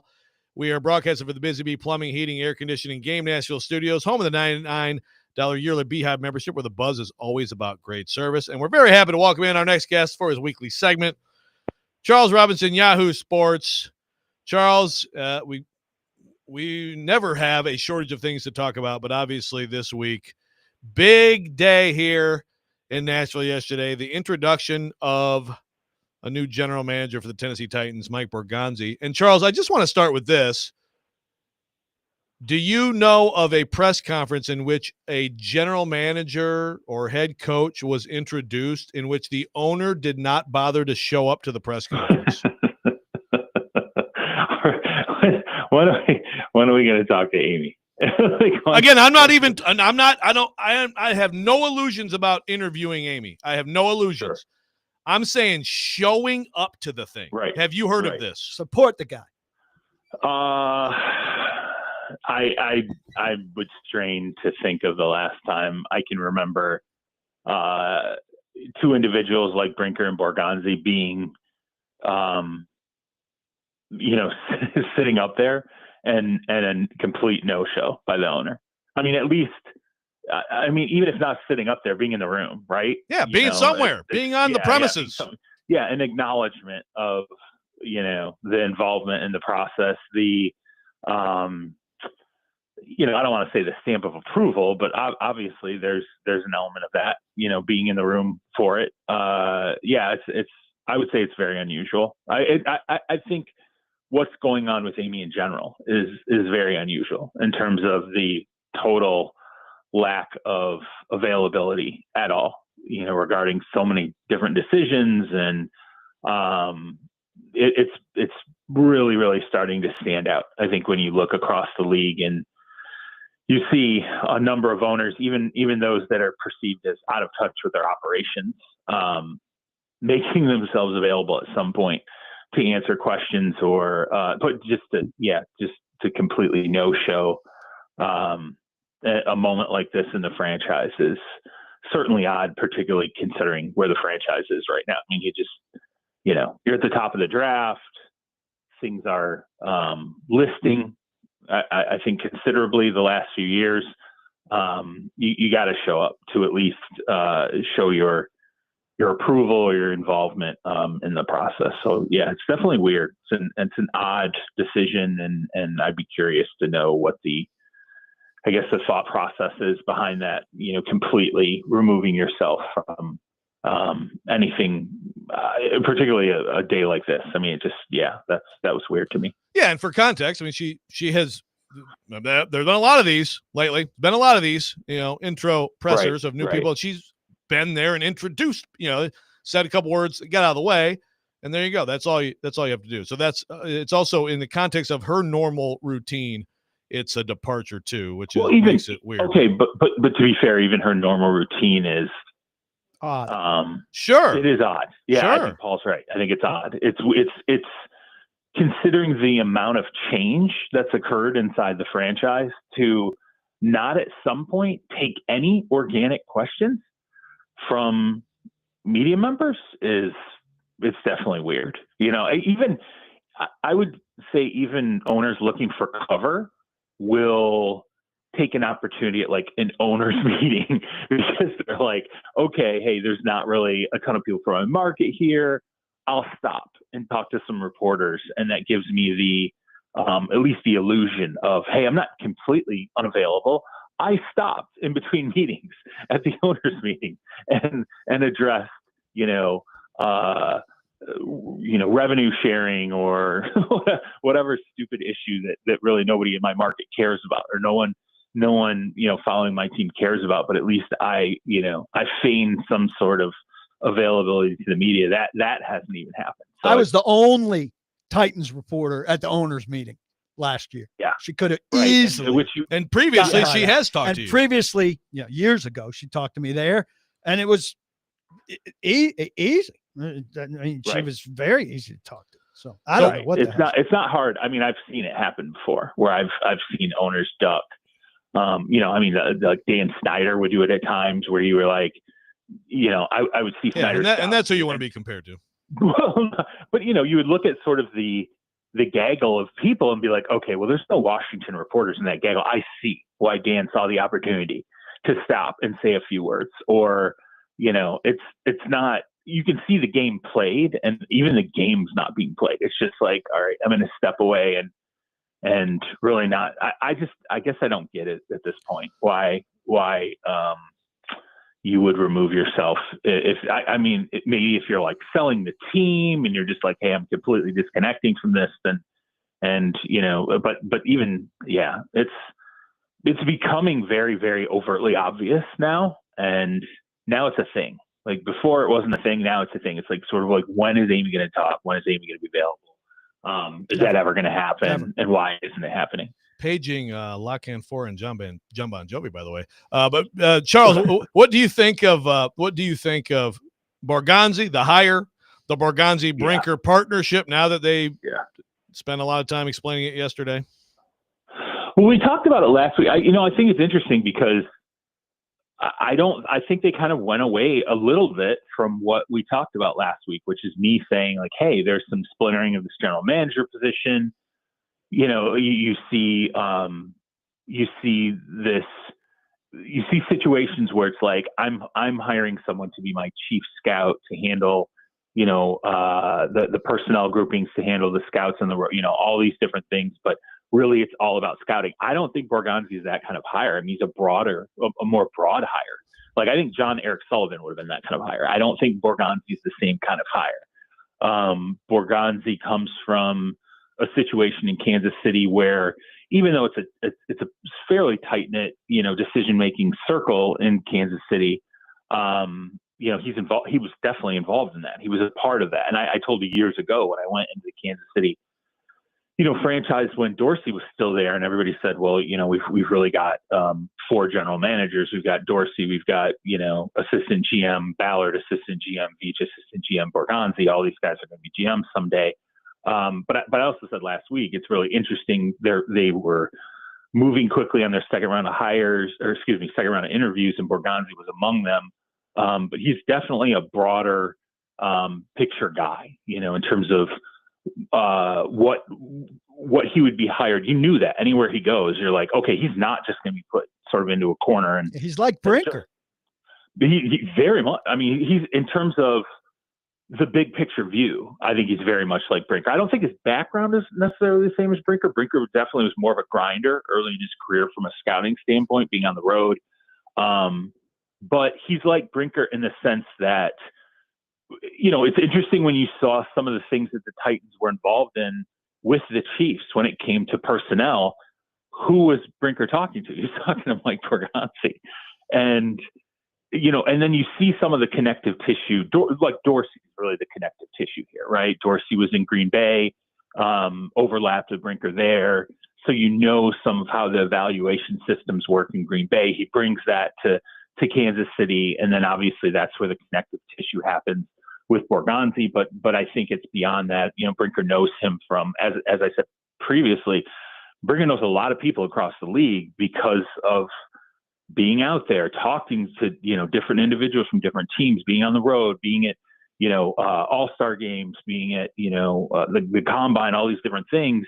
And Borgonzi was definitely a person that I think was, in that collective that Brinker was, communicating with a lot. And then obviously, trades happen. And I have zero doubts that Brinker and Borgonzi worked a lot on, Snead, Hopkins, things of that nature. So I can see it. It makes a lot of sense to me. What I think was interesting is, they get introduced and then there's a lot of hammering on like, where's the final say? Where's the final say? It is very similar, I think, to Kansas City in that inside the Kansas City organization, everybody knows Andy is the final say, right? Like Andy, Dorsey moving out and Veach moving into that role was a power play by Andy. And I think that was the paradigm shift where it was like, okay, not that we didn't know it before, but definitely at the end of the day, they're going after what Andy wants, and Andy is the sort of the final say. But he didn't really flex it. He knew, I'm moving someone into this position in Beach, and I've got Borgonzi, and I know how the sort of collective decision making works here. They're going to go out, they're going to get the individuals I want.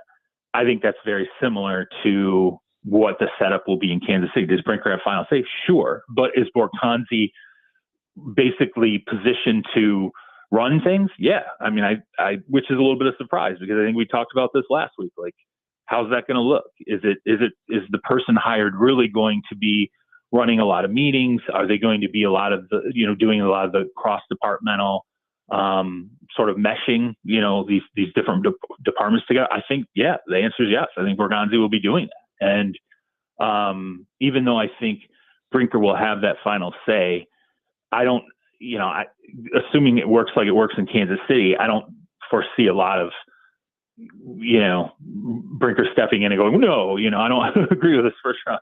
Like, there will be, a lot of consensus that prevents, I think, situations where, Brinker comes in and says, well, I have the final say and I'm the tiebreaker here. I don't think there are a ton of ties that happened in Kansas City. They all sort of knew what they were doing and arrived at a lot of decisions about the necessity of it being a split room and needing a tie. And my guess is, and I guess where I'm at, I'm curious to see how it works now.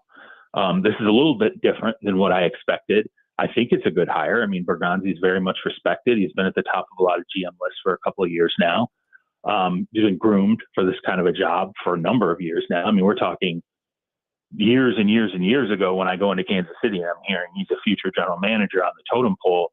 But they're going to go out and they're going to get the players that Callahan wants. They're going to go out and get the players that, there's going to be a consensus under Brinker for, the mentality of not only scheme fits, but also, checking the boxes of, size, speed, smarts.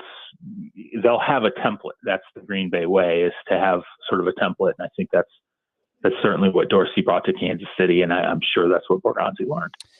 So talking fellow dysfunctional teams in the AFC South, Plenty of them. Trent Baalke obviously turned off so many people. Finally, Liam Cohn, that Shad Khan comes to the realization that he's not going to get anybody after he's already missed on the good coaches he could have gotten. Fires his GM. So is he now he's got an acting GM. Is he going to hire a GM to hire a coach? What's the path there? And what do you think Jacksonville winds up with? Yeah, it's a mess. As I tweeted yesterday, it's like, hey, you got to, everybody telling the Jaguars, you got to brush fire, like in your coaching search. And it's like, hey, your coaching search is on fire. And then it's like, hey, your coaching search, it burned to the ground. And then the Jaguars are like, let's send in the fire trucks. Like, it's over. Like, you already did all the damage. Like, now you're going to send in the fire trucks and you're going to fire Trent Baalke.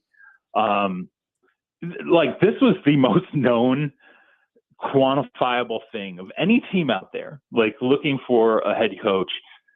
I don't know that there was any situation more overtly ridiculous than what Jacksonville was doing, in that Baalke was involved in the process. He was setting up the process. And I actually heard with two candidates on Zoom calls, Shad Khan literally, like, there was like literally and like said it on the Zoom calls, like, yeah, Trent doesn't necessarily have to be here if that's, and like Trent's like on the call.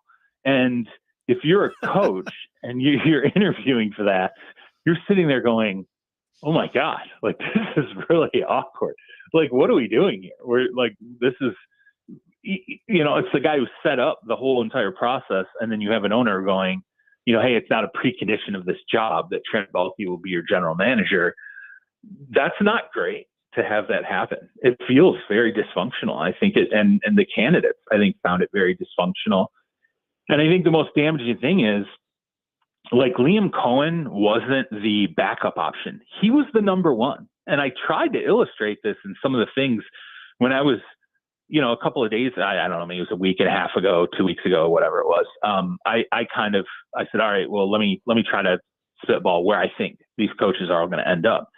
And I put Liam Cohen in Jacksonville, because I knew out of that organization, that was like their number one candidate. and over Ben Johnson. They really, really liked what Liam Cohen was able to do in Tampa Bay, not only with Baker Mayfield, but also with the running game. I mean, just really all these different elements that how he schemed it, how he took advantage of the talent that they had, maybe in different ways that weren't like overtly obvious entering the season.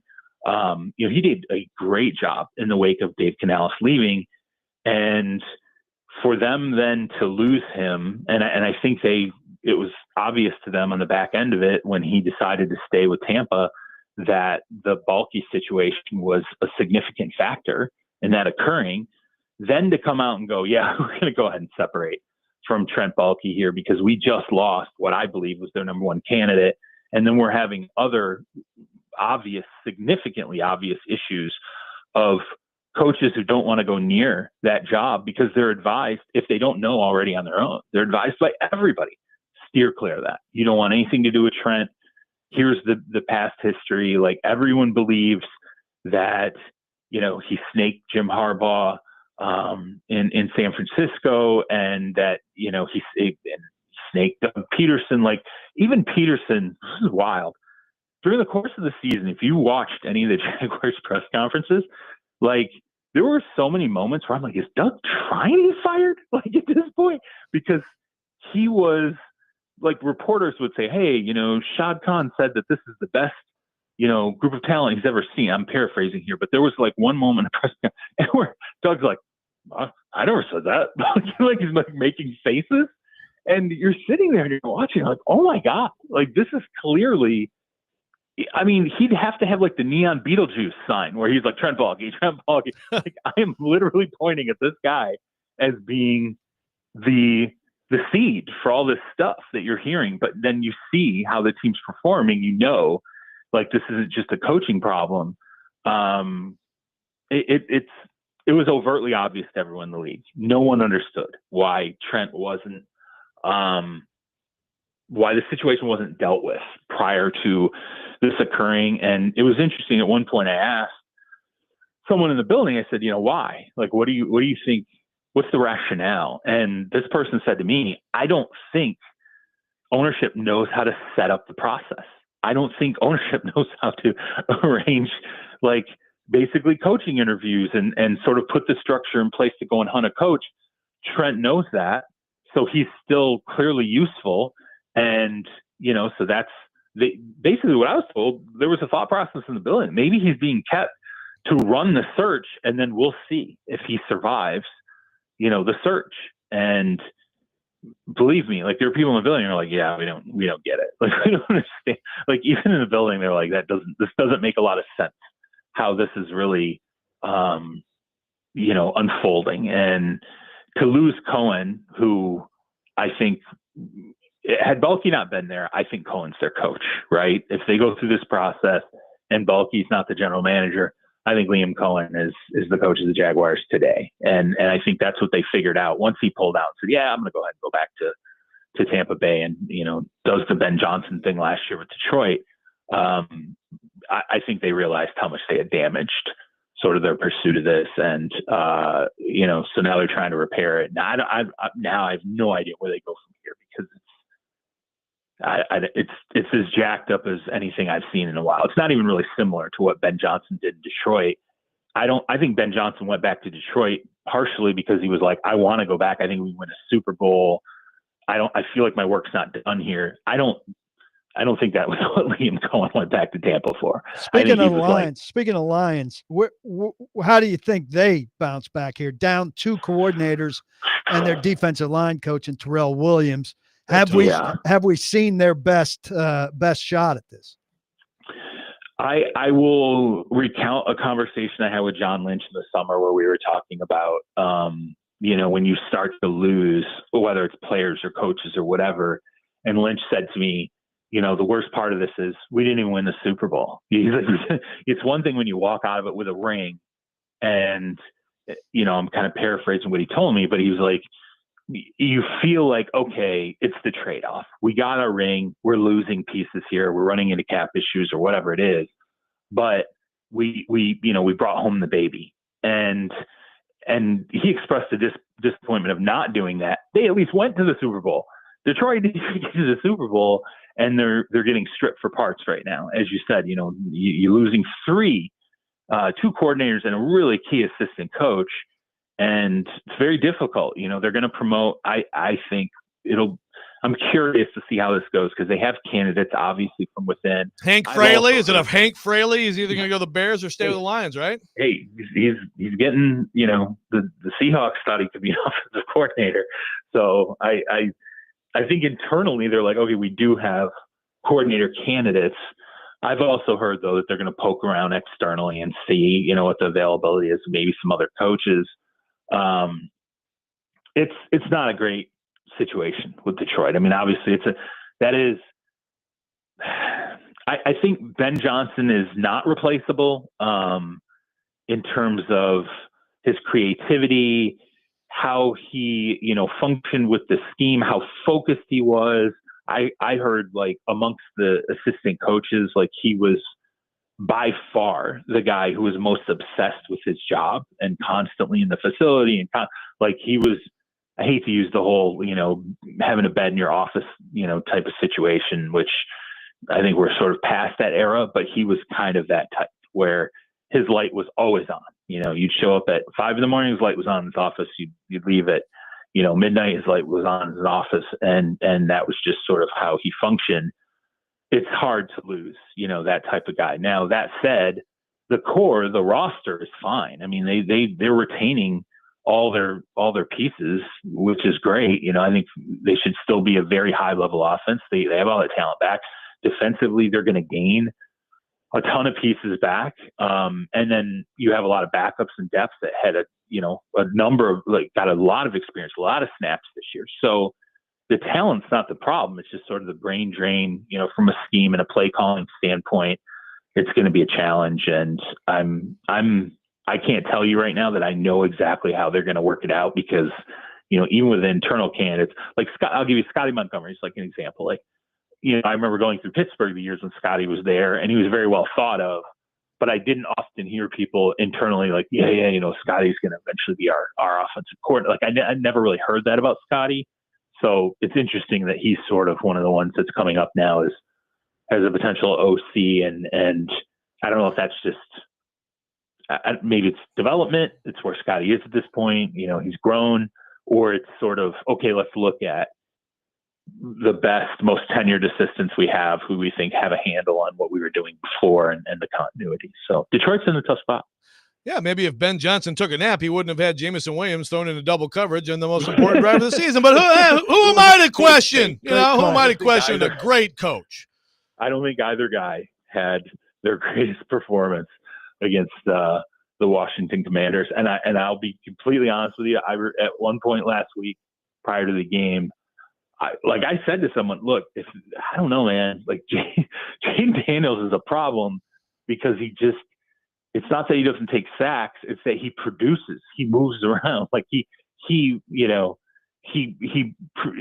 look at pressure and he's just not normal. He's not a normal quarterback. He just isn't. I think my biggest thing with him all season long was like his body type, he's going to get hurt eventually, right? But then as you watched over the course of the season, you're like, he took a couple of hits, but he's never really getting completely destroyed. He's making great decisions constantly. Yeah, it was a terrible matchup for them from a quarterback standpoint, and then just having no ability, I think, to really manage a significant pass rush with just 4 guys. Who's getting the Raiders jobs? Oh, you got to be quick. Joe's giving me the signal. I shouldn't. Yeah, sorry, I was trying. Yeah. Quickly. Who's getting the Raiders just job? A couple names. Tom Brady. Yeah, I can't tell you. I mean, honestly, I don't know. Okay. I wish I could. I called it wrong already, because I really thought Ben was. I knew they were pulling out all the stops, and I thought they were gonna, go hire the general manager that he wanted, and then when it ultimately didn't happen, restart City. I do. I think it's a little bit of a reboot for them. Charles Robinson, Yahoo Sports. Thank you, my friend. Thank you for not yelling at me this week. Much better segment. We'll talk to I you next appreciate week. I would have preferred yelling. No, well, look, when PK's on, I don't have to worry about. That's true. I You don't know think it'd that be a I'm hard getting time. yelled at. Thanks, enough. Charles. Yeah, That's right. absolutely. Yeah, 100%. See you, man. I'm the good guy. Charles Robinson, we come back. We will react to Charles and get back into Berserker, the Titans' power structure. Robby and Rexrode 1025, 1063 The Game.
Tune in to 93.3 FM, Totally Hits Nashville tonight for MTSU men's basketball. The Blue Raiders take on Sam Houston. Tip-off 6:30 with pregame at 6. Coverage also available on the Totally Hits Nashville app and at totallyhitsnashville.com. We are sponsored here, Robby at Rexrode, by First Horizon, Big Bank Muscle, Small Bank Hustle. Visit firsthorizon.com/get-it-all. And broadcasting for the Bisbee Plumbing, Heating, Air Conditioning, Game Nashville Studios, home of the $99 yearly Beehive membership, where the buzz is always about great service. Last couple segments here with Paul Karski in for Robby today. So, okay, PK, first of all, you've got some confirmation on something that we are going to get to. However, I want to get to Justin here on the text line because he's had this string of angry texts today. When Kinston called in earlier, asking about like the draft pick, or he was like, "Hey, y'all got Kinston's number? Maybe I can call him and talk some football." Just constantly, great. Let's talk more about the suits, which I have complained about myself this week. He said I should play the lottery because I guess we would talk more about the hypothetical power struggle. Maybe they will get some boxing gloves and duke it out for a final say. Justin's sick of it. He is sick of all the talk of the suits. He says, if I were Amy, I wouldn't come talk either. Every time she does, local media destroys her for every word. Now I got an issue with Justin. If she took questions today, it wouldn't be question about football in the future. It's about Rand and Chad and the structure, who's got more power. Again, Justin, I don't expect her to take questions. She has removed that as an expectation. Like Charles just said, and he couldn't come up with an example. It's absurdly stupid and incredibly disrespectful that she did not show up at the press conference. That's all I'm talking about. And I agree with that. But she should be able to take questions. Well, sure. Grown people account for their actions. No one and here's where I will agree with Stilly. No one in Titandom knows why she thinks Chad Brinker is the guy.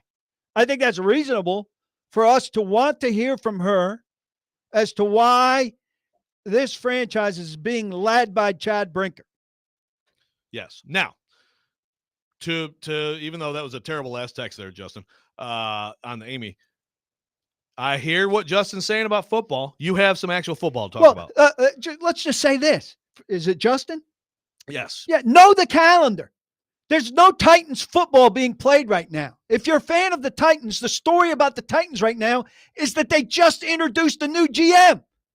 That's the story. That's what happened. So you can have us fictionalize some football conversation, or you can have us talk about what's happening right now. He might want us to talk about mock drafts. And what's happening? Mock drafts are fiction. And the draft is at the end of April. What's happening now is that the GM and the coach and the president of football operations are about to head off to all-star games. That's what's happening there. But you did have actual football, though. Well, there was some actual football that came up yesterday that I think was interesting. And so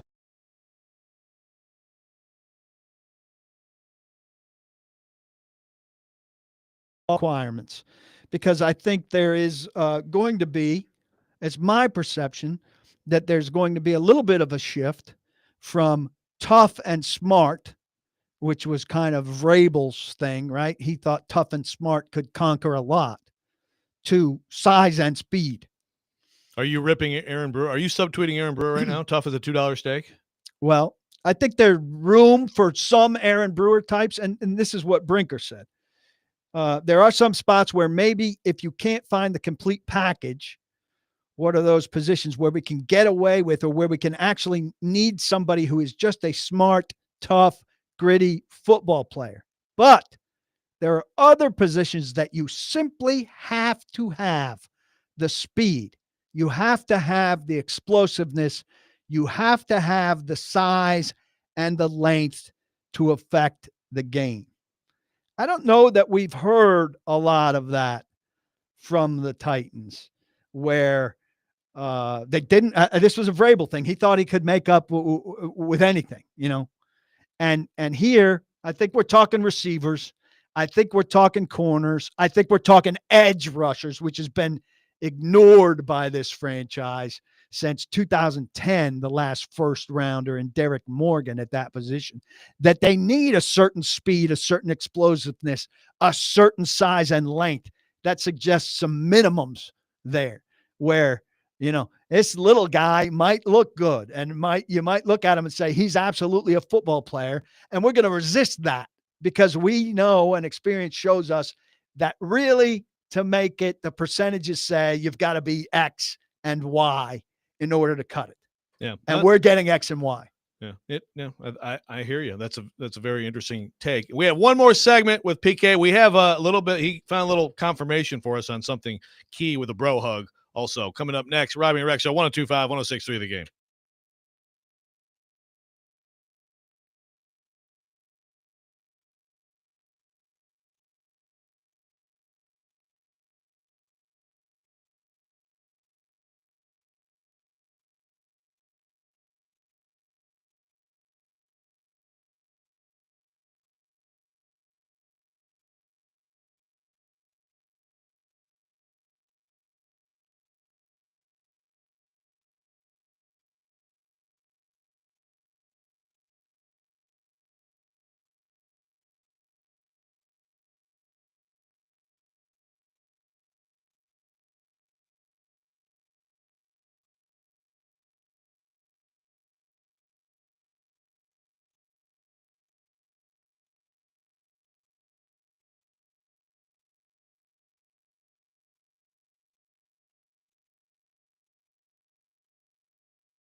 Final segment here, Robby and Rexrode, 125-106 through the game. Programming note.